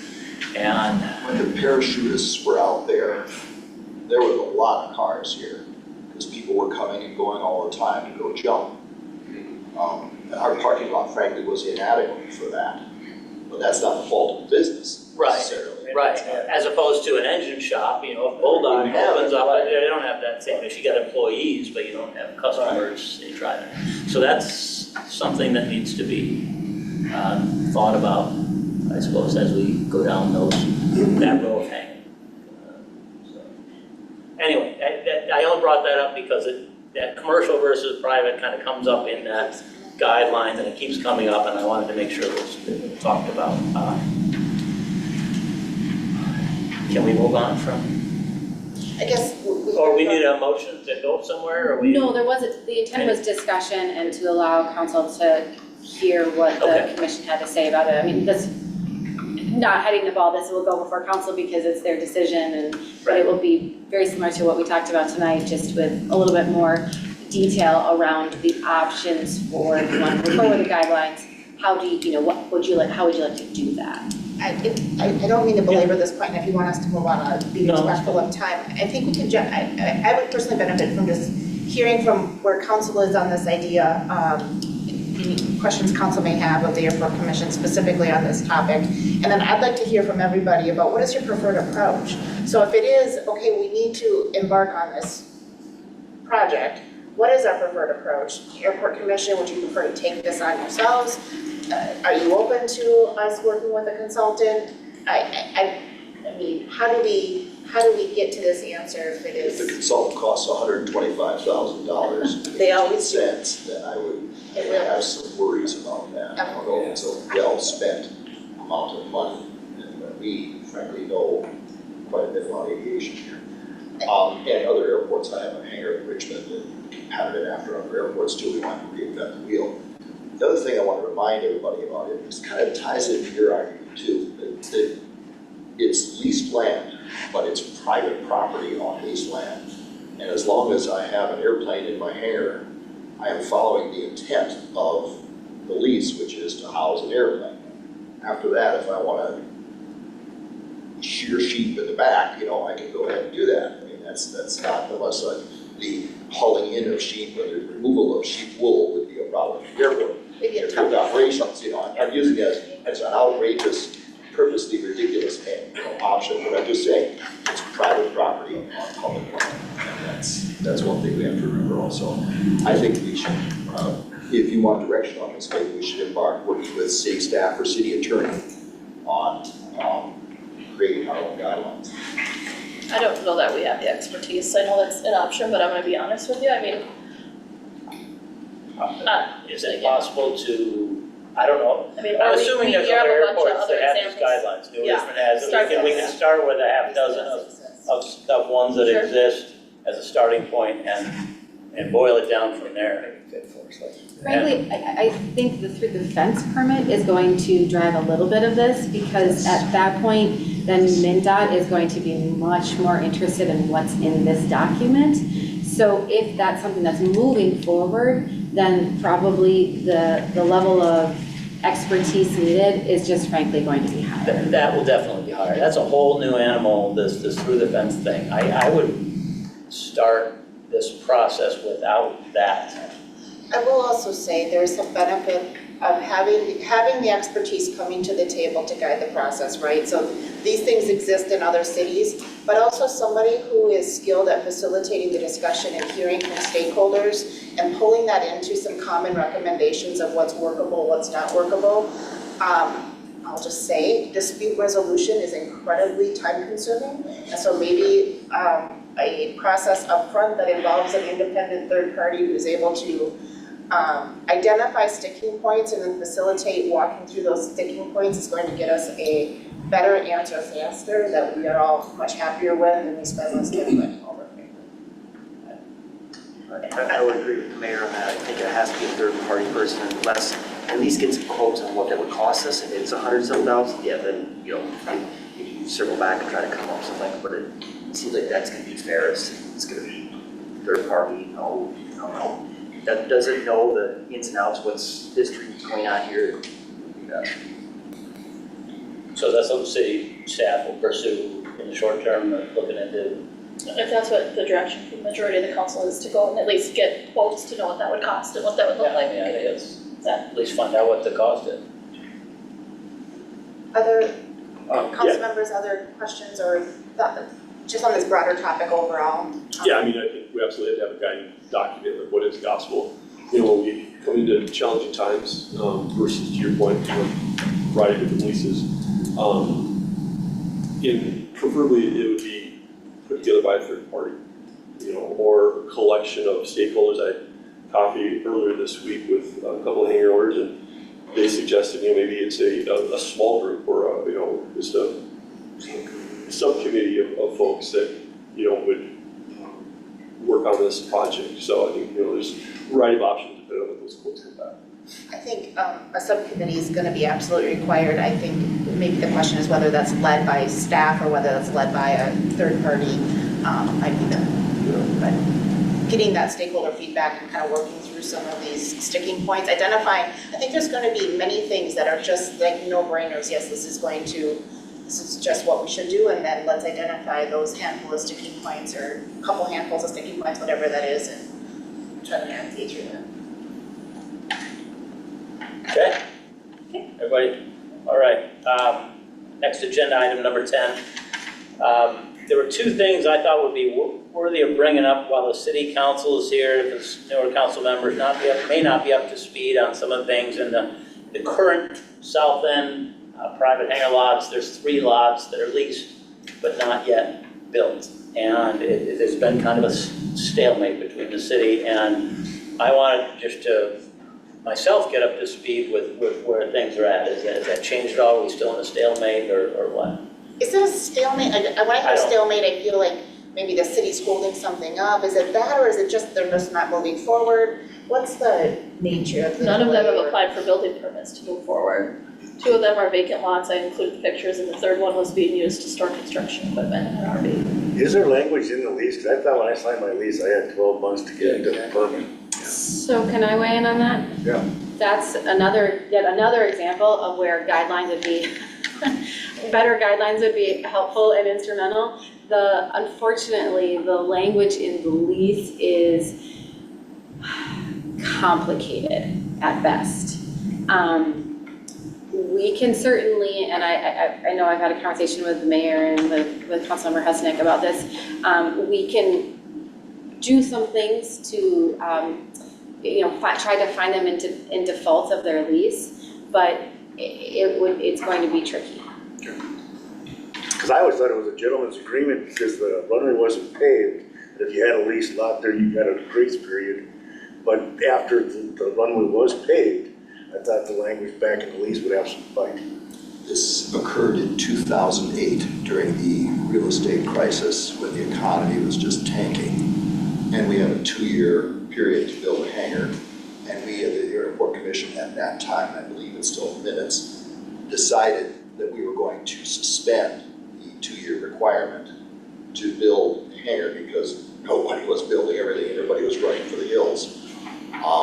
And then at a later date, we decided to then reinstate this requirement to build. And for some reason, it is a stalemate legally, I think, before you came on board, that, hard time forcing it unless, again, we can argue this. Yeah. And I think a good lawyer can argue this. Yep. That it's time to build. But we have a 28-person waiting list right now. 27, I think it's down to, Okay. a couple dropped out, yeah. Sorry, I'm You're close. wrong now. Plus, the moment that we develop the other 11 hangars adjacent to that with the taxi waiting statute and so forth, I'm sure with, not everybody on the waiting list builds a hangar. They just put their name on the waiting list because it doesn't cost anything, and then they can choose to build or not. But I think it's time to build, So we're saying the city should move forward. move forward with whatever they need to move to end the stalemate, whatever that means. So, I think that's a recommendation. recommendation. I think if I'm hearing Attorney Johnson correctly, though, probably the best way to do that is to update these guidelines. A little bit, yeah, I mean, that'd be helpful. Yeah, Yeah, Or it could be lengthy legal process to argue this. well, there would be anyways. I mean, if we're gonna update the guidelines, that's kind of they've already got leases There goes and they're your signed. It's not like they're not like they're unleased lots, that they're leased. I mean, it's, Well, you just go back and look at their lease, and if it's got language in there, then use the yeah, language I in think the that's what lease. you gotta work with right now is their current leases, and if there's language that can be, I don't know, but we've got people who would like to build hangars, and there's 3 empty lots in there, so. I would also, one of the things I looked at when I was noticing as I was closing out Silas's memo is just the comment around MnDOT, is keeping an eye on our level of build out and, kind of uses that as a gauge as to when we're ready for more. So certainly there is financial impact on not having that full build out. Maybe anecdotal, but I think it is a signal that everyone looks to as to what is the demand, so. Maybe create some policy around not leasing out more than one lot to folks, right? I'm not surprised that none of these folks are building when they have at least one other, if not 2 other lots that they've built hangars on. I don't know if that's a policy that they going forward to manage against this in the future as well. I mean, that could be discussed in the future guidelines. I'm not sure but that can be discussed later. So Amanda, with this feedback, is it appropriate to have you kind of outline kind of what some of those options are for council, just kind of give council an update on, and we're talking about legal action, so I'm assuming it's a closed session, right, of just just so we understand the tools that are available to us and what that path might look like, so we can give some, maybe a little bit better informed direction. It's helpful to hear that the direction from the airport commission is what it is, and now it's kind of it sounds like it's more of a legal path and resource question. That I think we could all benefit from some closed session. yeah, you bet. Council, I'm open to other feedback, certainly. At least an explanation of what the plan is for these lots, seems to me we could get that, and that's what's my concern with these new lots coming up. No one else that already has a lot should be available or even eligible, and because we want to make sure those lots get built on. I'm gonna sound like a broken record, but those are the types of guideline things that also, we're just lacking right now, and so we put ourselves at a little bit of a disadvantage of, in absence of those strong guidelines, because now you're talking about terms to negotiate a lease, guidance for staff to use to negotiate that lease, and in absence of those guidelines, you're kind of at the mercy of a precedence, and if we have precedents that we don't like, then how do you break from that?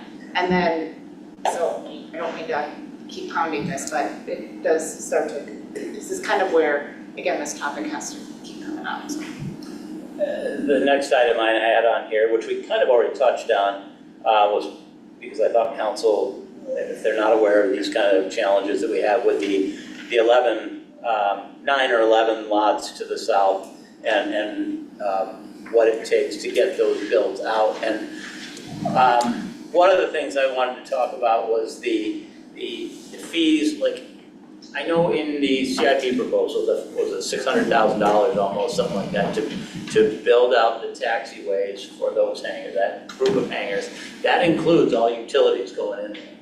But that does not include the stub outs to the individual hangars. I know when I signed my lease, I had to write checks for, I don't know, $7,000 or $10,000 or $14,000 for various utilities. And I don't remember, I'd have to go back in history as to if I was paying for the stub to my hangar, or I was actually paying for a part of that, the utilities getting down that taxiway to my hangar. You were paying second line charges. That's getting it down there, it's the whole, to fund the Getting it whole down system, there. not under that private service. But in our number of $600,000, isn't that included in there?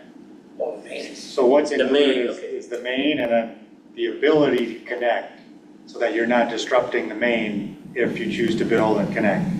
So the line will run here, there'll be a stub out for anybody who, because not everyone, I don't know if you're required to connect to the water and sewer, but the ability to connect is there for you.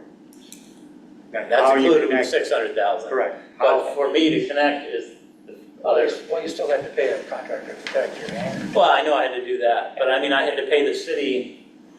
the second life, as far as. Sewer assessment, Second water one. assessment, sewer assessment. Water availability and accessibility sewer water availability. accessibility. Okay, so that's what I'm paying, that's what that fee was. Right, and that's Met Council. Okay, I just, Some of it's Met Council, some of it's city, and it's not just Yeah, I the know. lines coming out there, it's, your water towers, your Okay. pumps, your lift stations, the whole system. it's not, I've never built something before I built this hangar, I just knew I had to write a check, and I wanted to make sure. Just keep writing checks. Well, yeah, when I saw that full 600,000 on there for all the sewer and water, I thought, wow, what'd I pay for? But we also paid a fee for the infrastructure there too. Think of it as like your cable hookup charge, right? Like there might, I don't know, does anyone have cable? I have Maybe that's 5G Wi-Fi. maybe that's a bad example. Like, it's that hookup charge to initiate service that is not necessarily for the infrastructure, but Okay, at least I know. I need a new, And- I need a new analogy. Yes, it's out of date. Number 11, there's a number of vehicles, trailers kind of popping up, and they're not temporary, they're kind of permanent, that are showing up at various places. I know, I think Christina had pictures in her, in the packet of One of the lots vehicles. has been cleaned up as of this morning. So what's that? One of the lots had been cleaned Oh, up as okay. of this morning, so. Oh, that's good. And I know in the past, we've had some, but it just needs to be cleaned up. And we need to, so when the lease, we're gonna be sending out lease bills at some point. I mean, can we put a general letter in there to the effect that, hey, it's in your lease? I mean, I don't know if you want, the So difficulty is the if there's lease says different they leases. could do it if they come here and get approval from you. Are you telling me you've never given written approval? That's kind of what I wrote up in there. I don't have the history to know. Yeah, I mean, I think some should just be sent out with the lease bill as a reminder. I don't think we need to do anything more than that. Well, I but- can't guarantee that the folks are sitting here in this room or not, so. I agree, but the notice would be is if you want to store stuff outside, come to the airport commission for approval. Because that's what their lease says. I mean, that's the right? If somebody wants to Well- enforce the policies, written policies, that's what I have to look at, unless you want to point me to something else that Oh, the says they lease? can't. You're talking about the lease, right? I know my lease Yeah. says specifically I can't. That's right. I mean, there's very specific language too. Well, I pulled the lease language for the three that I had identified, could be and I included them in the staff report there that says, does say no outside storage shall be permitted except with the written approval of the airport commission. And And you're looking for confirmation that written approval hasn't. So that was where I started, because I'm new, so, right, so I don't know if that had been given before. But if it hasn't, and the direction is to send them out a notice, the notice that I'll do is copy that section of their lease to let them know to come to you to ask for permission, unless, right, like, this is why for me, and to this point about I would guidelines. just send and out a rules- general letter that, I mean, just included with the thing that, you're not allowed to have things outside your hangar. I mean, it doesn't But have to be that's not true, right? What's That's that? not true. That's not true. My lease, I'm not allowed to have anything outside my hangar. I can find the language if. You park your trunk in the back of your hangar all the time. Unless he acknowledges the building, that exterior to a building thereon must be approved in writing by the lessor. Or it says through its airport commission, okay. Basically, if I want something outside, I have to get it approved.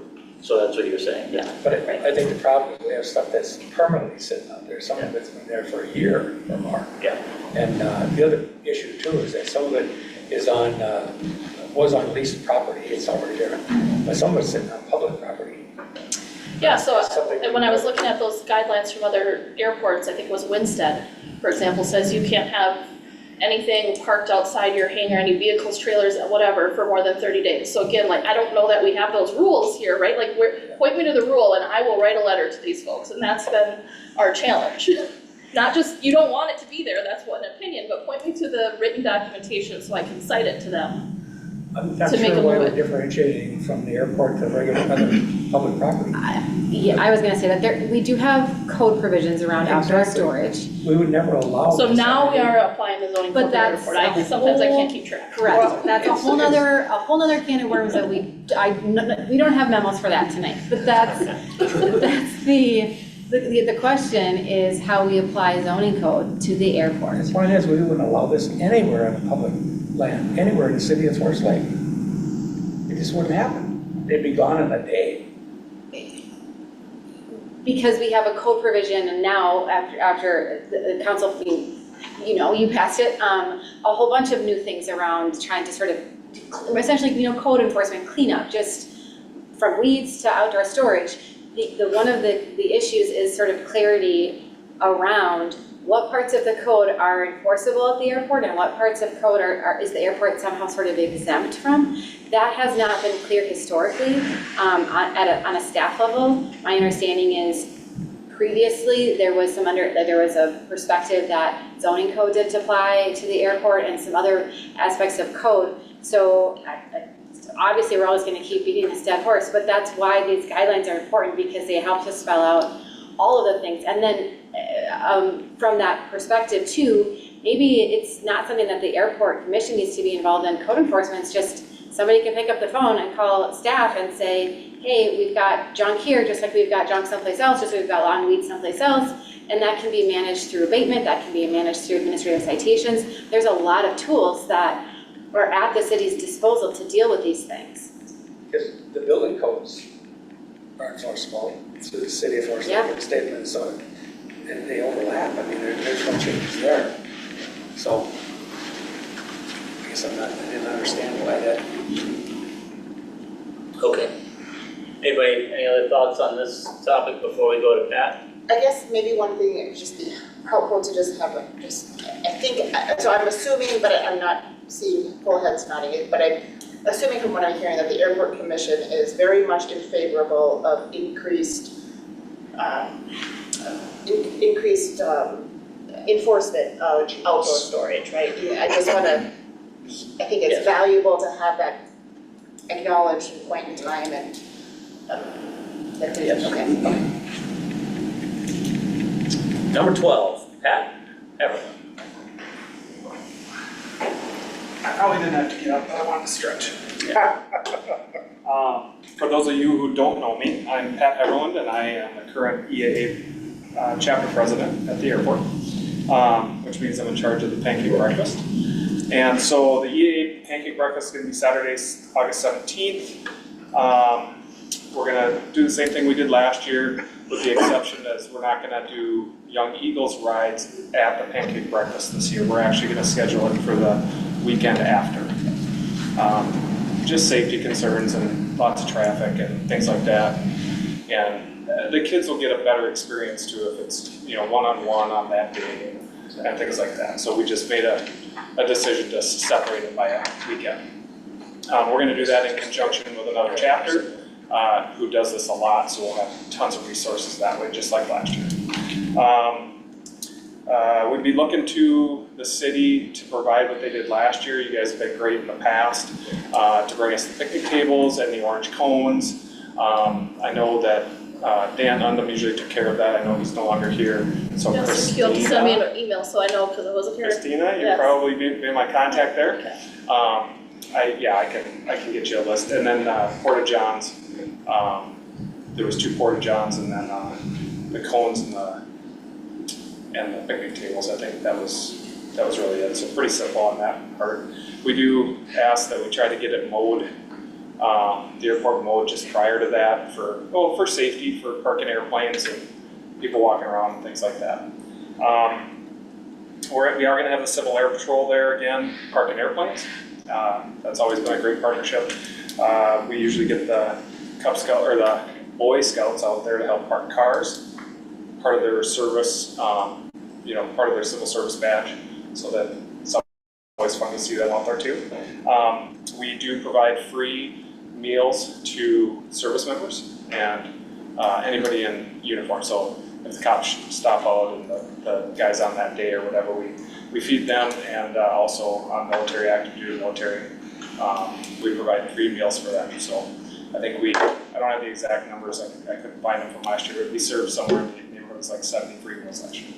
So that's pretty fun. We're gonna have the climbing wall again this year. That's always a big hit with the kids. The pedal planes. That's really it. If anybody has any questions, I'd be happy to try to answer. The safety issue has to be handled by the Civil Air Patrol folks? Yep, Civil Air Patrol in conjunction with a couple of our EAA volunteers, Bart Mack. And that's gone well in the past, there hasn't been any even everything's been handled really well. I'm usually flipping pancakes, but Yeah. if it was a big deal, I would have heard about it. Okay. So, That's- as far as I know, it's run well. I know that John has helped in the past. May I put August 24th as the Young Eagles date into the minutes Sure. also? Yep. Thank you. Oh, also in the past, our marketing director, who happens to be my wife, has sent you something to put up on the sign, Yes. the city sign, the digital sign. Am I correct on that? Yeah, okay. Thanks, Seth. Any other questions? Thank you. That's Always it. a great event. Next on the agenda is others from the floor. If anyone would like to step forward and have something to say, Mr. Ship, yeah, just where that was. Yeah, Don Ship, just an overview. I guess just for formality, name, address, we don't usually have a lot of others from the floor. Name, address, I think, first, and then, yeah. Don Ship, 27049 Flintwood Circle, Wyoming. Just to highlight some of the items that were covered tonight. So the through the fence idea, it's very interesting. What I would encourage the group to do is explore every single avenue to the nth degree. And something that got washed over a little bit, the concept that maybe that individual would actually be interested in adding that to the airport property instead of hangar homes or something like that. That's something that needs to be considered. The expansion to the northwest, I just want to preface this a little bit with Silas, because I met with MnDOT Aeronautics. Silas is held in extremely high regard, like he is the man for engineering, for airports. I've called him, everything's absolutely factual. Let me flow into the expansion of the northwest. I understand the pathway. I understand how we got to this point. I understand really the great thing about the return on investment. That's all really great. I would suggest that it really doesn't reflect the marketplace. The real desire is for private hangars, and it depends on what you are going to do with them. And if you're talking about making them commercial, I don't know if there's a single person waiting in line for a commercial hangar. Oh, great, that's really good. The building costs associated with those particular lot development, the water table's real high, the soil is real spongy, and then the parking lot, there is no parking lot. So the concept of a commercial operator coming in there and having to build a parking lot on private land, that's a little unpractical. Forest Land Nursery, I actually pulled the documents, it was an out-of-court settlement, and with the runway protective zone, if I say anything correct or incorrect, please correct me, but it wound up, you had to create this bit of a city ordinance. It hampered their ability to go up. They kind of cried foul. There was an out-of-court settlement, and the settlement was in excess of $1 million. And here's the tragedy. If it had been done, taken into a court and settled and stamped by a judge, I have had direct interaction with people from MnDOT Aeronautics. MnDOT Aeronautics would have paid for that fee to 80 to 90% of that purchase price. So that's an $800,000 to $900,000 swing. And it's great that there's so much talk about guidelines and contracts, and I've gone back and looked at council meetings and council videos from 2016, and there's such a passion about this airport, which is a great thing, but you gotta do it correctly every step of the way. And the city council, with the airport commission's recommendation, recommended to violate the contracts at the 4 hangar owners, and that's wrong. And I wanna speak to that more, but I'm just gonna cut it off right there. And I think what I'll do is I'm actually gonna create a report to the airport commission and to the city council, my thoughts on some of this, and then you do what you want. Where I work, they encourage us, expand your team. So it's great that you're having a bit of an open forum right now. You have some very educated people in the room. And even though we might not agree, you really want to listen to all of them so you can make the best, highest level decision. Anyway, thank you. Thanks. Anyone else? Mr. Olson, step up and state your name and address. Chris Olson, and I live in Andover, and I'm lot 1. Hangar 97 or Northern Plains, whichever one you want to work with. First, I'd just like to address the Forest Lake Times. I think there was some confusion there. I didn't talk to anybody there. That was obviously, it was a quote that they took out of our last commission meeting, so if you thought that, Sam, then I apologize, but I didn't have anything to do with that article. Commercial versus private. I think there's obviously a lot of confusion with that. You know, that other hangar lot that you're talking about, I actually got permission from the city council to use that as a commercial hangar. So that is true. You can use those hangars commercially. What that means is if you're gonna make $1 out there, you have to pay the insurance and the higher lease rates. You're correct, your insurance is gonna depend on what that is, but if you have aircraft in there, you're gonna have different insurance requirements. If you wanna make every hangar out there commercial, that's totally cool. If you rent your hangar out, now we're on a level playing field. Our business started with a plan, it had a full plan, and we are doing everything in the plan. We have flight instruction, we have a mechanic, we buy and sell airplanes, we have office space rental, and yes, we do a few weddings. I think this year we did 6. We do some corporate events and public outreach, but it's not a wedding venue. That's way less than the 10% that's recommended for a hangar. So I think you're talking 50%, I think John over there was. This doesn't even hit the 10% mark of recommendation. So commercial versus private, right? I don't mind if anybody else wants to have a commercial lot. That's not a problem with us. We just want a level playing field, which is what we don't have. We have a lot of hangars being rented out, lived in, complaints, barred against us, things like that. And it makes us really hard to compete. And so we've kept going with this sort of pseudo public outreach to make a few extra bucks so that we don't have to go after everybody for having other airplanes in their hangar. We have to be able to make up that short. We can't get the dollar amount that we're supposed to get for having rental airplanes in the hangar.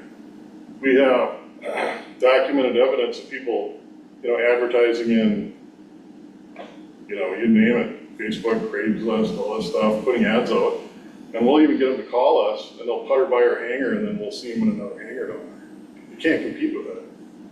So there's your commercial versus private. I don't mind if you want to do it. I mean, the whole airport can be commercial, but make them use the same standards. That's fine.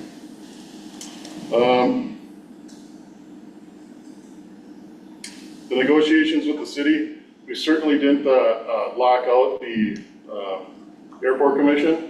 We actually went to them with our plan, with our building plans and everything. Where we came into the snag was when we showed up to build our building, and we said, who's going to put in our infrastructure? And they looked at me like, what? So we got into a problem where we had to put our own infrastructure in. So we stretched our lease so that you could make enough, or have enough time to make back that money, because it was quite expensive to throw our own infrastructure in. And so that's actually what happened there. It wasn't that we, abandoned the airport commission. We went to them several times, and that's who got our initial approval. But at some point, I was dealing directly with the attorney.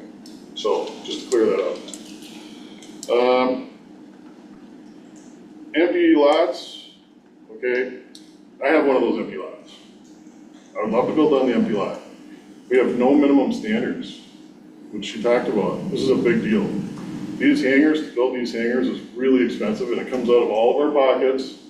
You might get a small portion of the loan when you build these, but building another $500,000 hangar when it's just the Wild West out there, at this point, it's not real practical. The other problem is when we went to go have that lot built, a prior airport administrator, he told me that unless I changed my lot, he wouldn't allow me to build. So that was a big problem, right there. First, it's illegal, you can't do that, you can't hold me hostage with a building permit. But secondly, we were dealing with all these issues. When I brought up the minimum standards, he said, why don't you just write them and give them to me? Well, we gave him examples, I sent him different contracts of other airports, and nothing ever happened. So that's where that lot's at, to be honest with you. Through the fence, I think through the fence can be fantastic if it's done properly. There's other airports out there that do have some through the fence businesses, but you gotta have all this other stuff figured out, all of it. Just you cannot, and Mr. Herrick is a pretty serious guy, and if that is messed up, it'll be a war. I mean, it's not gonna be something that cannot be, this can't be going on, where we're talking about this and worrying about a trailer and all this stuff. We don't even have airport standards. So, that's where I'm at with that. Safety, one of the things I'm sort of a little aloof to is, we've kind of put this on the back burner. We're so hot to expand this runway, put all these hangars in. And it was a week ago that these guys came in, crashed off the runway, went 100 yards down the ditch, hit the berm, smashed the PAPI, and there was nobody to contact. They were walking around in shock, trying to call Pat Casey. And had I not been in the hangar, and Mara was actually available on the phone and help, we wouldn't have had a response at all. We don't have a critical response team. We don't have anything. And we're worried about stretching these, putting more hangars in, and we don't have a long enough runway. That ditch is not a 4-to-1 slope. It might be from the top of the step to the bottom. They got stuck there, they're lucky they're not dead. That airplane is in our hangar, if you'd like to see it. It's completely total, smashed. So I would encourage you to really maybe rethink this before your final vote and just look at those things, and appreciate your time. Questions? Thank you. Anybody else? Pat, again. So I'd just like to follow up on what you were just saying about the airplane that had the Name and Yeah, address, name and please. address. Oh, I'm sorry. For Pat formality, McElwain. Forest Lake. So part of what we're doing at the EAA chapter, actually tomorrow, is the first responder appreciation night, but along with that is some airport or aviation training. So where are the fuel tanks in the airplanes? We've done this with the fire department in the past. We've had great success with it. We're gonna do a really official training with the fire department next year. I couldn't get on their training schedule this year. And so they could have called 911. We have fire department, police department, EMS, and all that stuff. So, I mean, you could have. I'm not saying what happened isn't a bad deal. That's not what I'm saying at all. But to say we don't have any resources is not exactly accurate. They could have called 911. They could have, an airport manager's not going to help pull an airplane out of the ditch. So, For the record, that was my first question, is do we need to call 911? Right, No, it exactly. was not. And so I personally helped with airplanes that have tipped up on their nose and fuel draining out of them and things like that out there. And we're aviation guys, we know that stuff. That's why we thought it was so important to do a training with the fire department, which we have done, we're gonna continue to do. Fire department, EMS, even just airport layout and orientation. We had EMS people that didn't know how to get on the ramp to the lifeline. And that's just simply training. And so we're, as an EAA chapter, that's just one of the things that we think is really important to try to do out there. But yeah, and to have, and the other thing, we've kicked this around, Airport Commission has kicked this around, our EAA chapter, just every members out there, hangar owners out there, have kicked around coming up with a list that we post in the AD building of aviation guys, pilots, guys that have hangars out there, saying, hey, if you have a problem, you got a flat tire, you're not calling 911 for a flat tire on your airplane, but you're gonna need some help. If you're from Massachusetts and you land here and you have a flat tire, it's not exactly the easiest thing to get help with. We've thought about coming up with a list of people who you could call, or guys who would volunteer to come out and give a guy a hand, or a gal, and a lot of female pilots out there too. So it's just things we're working on as the EAA chapter. I just want to bring that up. We've also got some things in the works to provide at the AD building for pilots, like a jumper box in case they leave the master switch on and their battery's dead. And some of this stuff that we can just donate to the city to keep out in there. Simple toolbox, some of this kind of stuff. So just on a positive note, that's what we're trying to do. Thanks, Pat. Some of the small things we're trying to do. Thank you.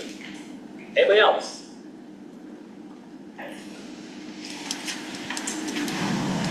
Name and address. Good evening, Rod Skoog, Hangar 29, Whiteburg Lake. First and foremost, thanks for holding this tonight. What a productive evening. Chair of the commission, mayor, commissioners, and city council members. Not much to say, but a couple thoughts. We got into a little lengthy discussion here about the 3 leased lots. And how do we manage that with the leases that are there, and there's not real strong language to address that. We all know that a carrot sometimes works better than a stick, but a thought that I had as you were discussing that, maybe you go to those 3 people that currently have those leases and you ask them if they would give those up, but give them something in exchange for that. Exciting to hear tonight that people are considering putting forth some effort to getting some funding to do the south addition. Once we get this north addition done, maybe the give and take there is to say, hey, we'll give you the first right of refusal on a lot on the south side. Chris talked tonight about the challenges with the lot he has or what's gone on there. Maybe there's somebody today that would take those on, and then when it's time for him and he's ready to build, that he has first right of refusal and the south is developed. I'm guessing that will happen at some point. Or the other 2 people that own those lots. I just think there's an opportunity there rather than get into a legal dispute to resolve it with a carrot. Couple thoughts. There was some discussion here tonight. The commercial leases, commercial insurance. I think all of us out there are paying commercial insurance. They're commercial, they were all built to commercial standards. I know that I'm paying commercial insurance rates. I have to provide that to the city every year when I pay my lease. I have to name Forest Lake as a insured. I have to provide you with a copy of my commercial insurance certificate. I do that myself. I know some insurance carriers are providing that directly to the city, but I think we are all paying commercial rates out there that are more than the normal rates. And I think Chris was right with that, but I think we all are doing that. Now we're not all paying commercial lease rates, which I think is pretty minimal, but it's still more. I think it's $400 or $500 more. It's not a big number per year, but it's a number.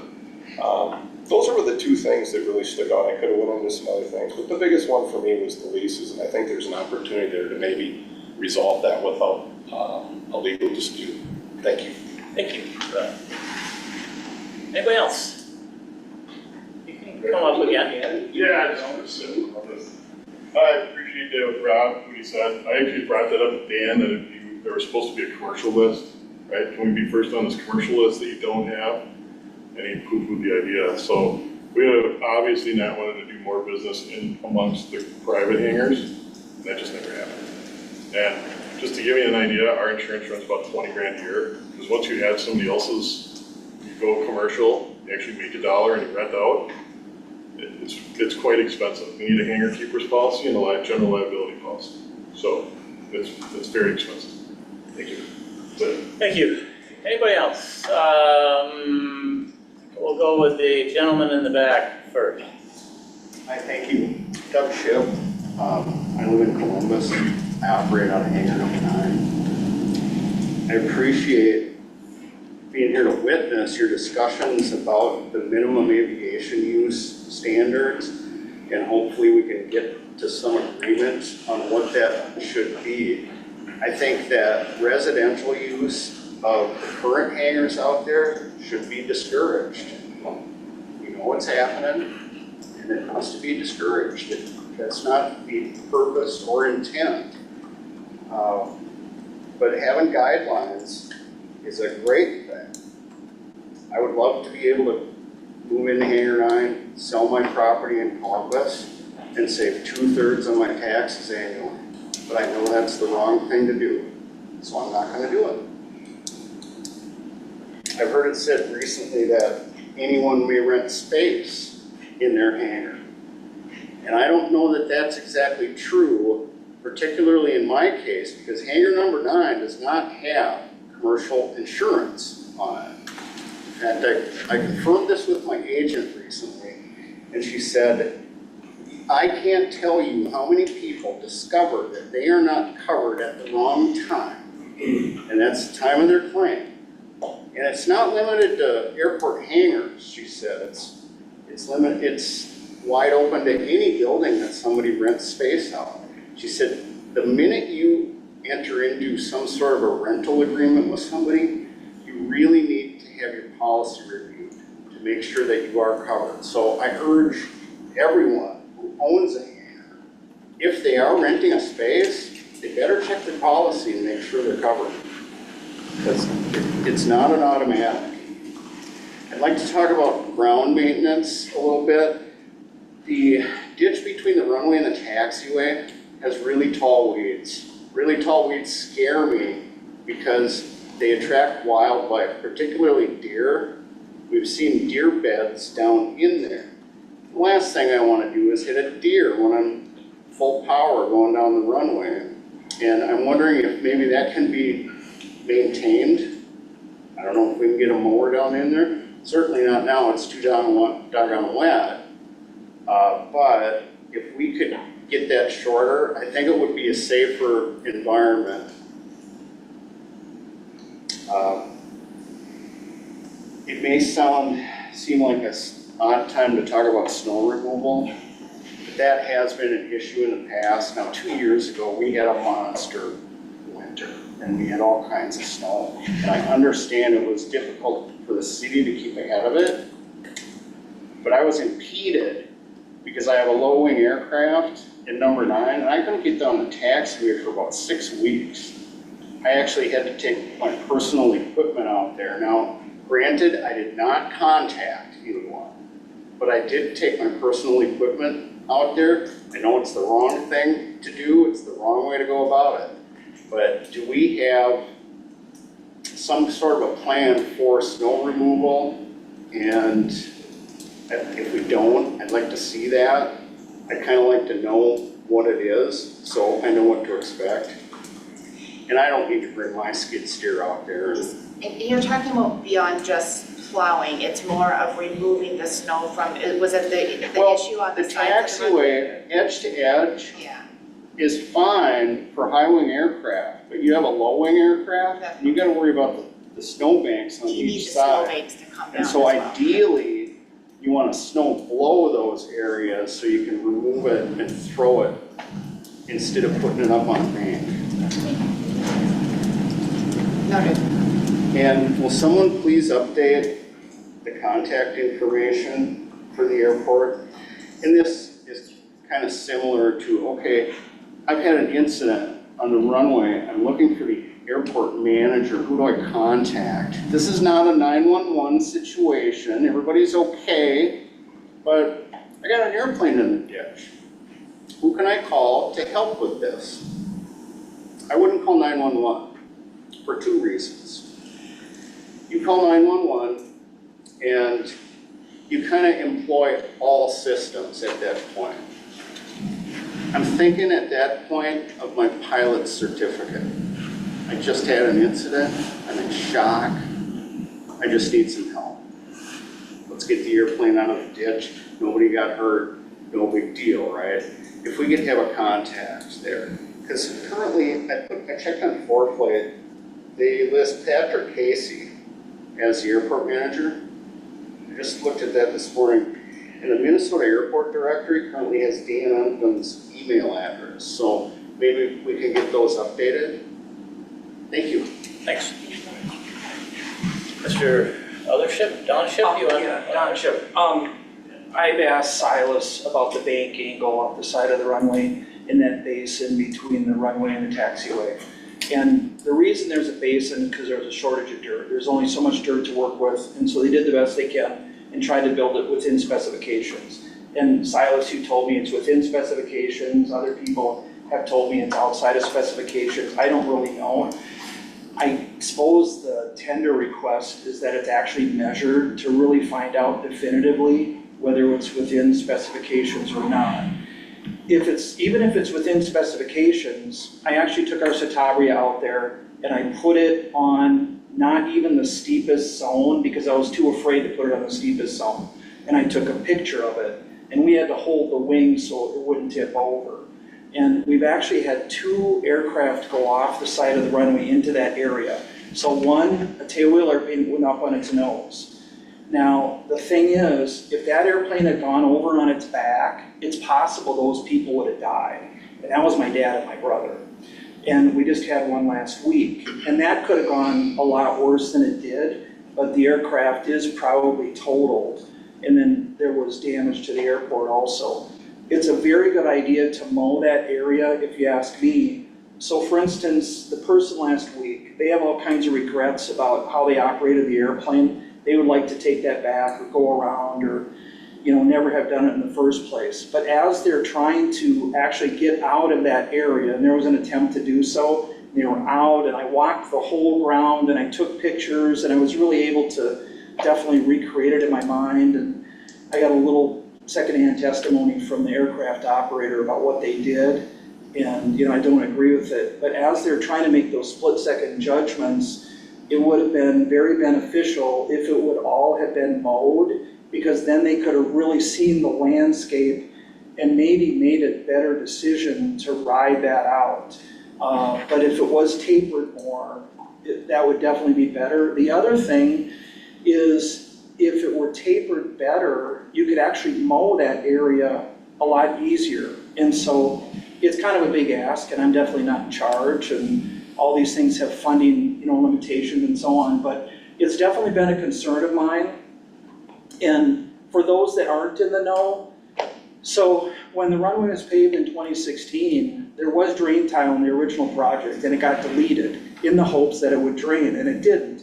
So 2017, that whole area, that basin I'm referring to, was about a foot deep with water, and a powered parachute operator came out there. His engine failed. He just happened to land there, and then he was face down with an engine propeller on his back, and local pilot Ron Schmidt saved him. Everyone there that day believes that that person would have died.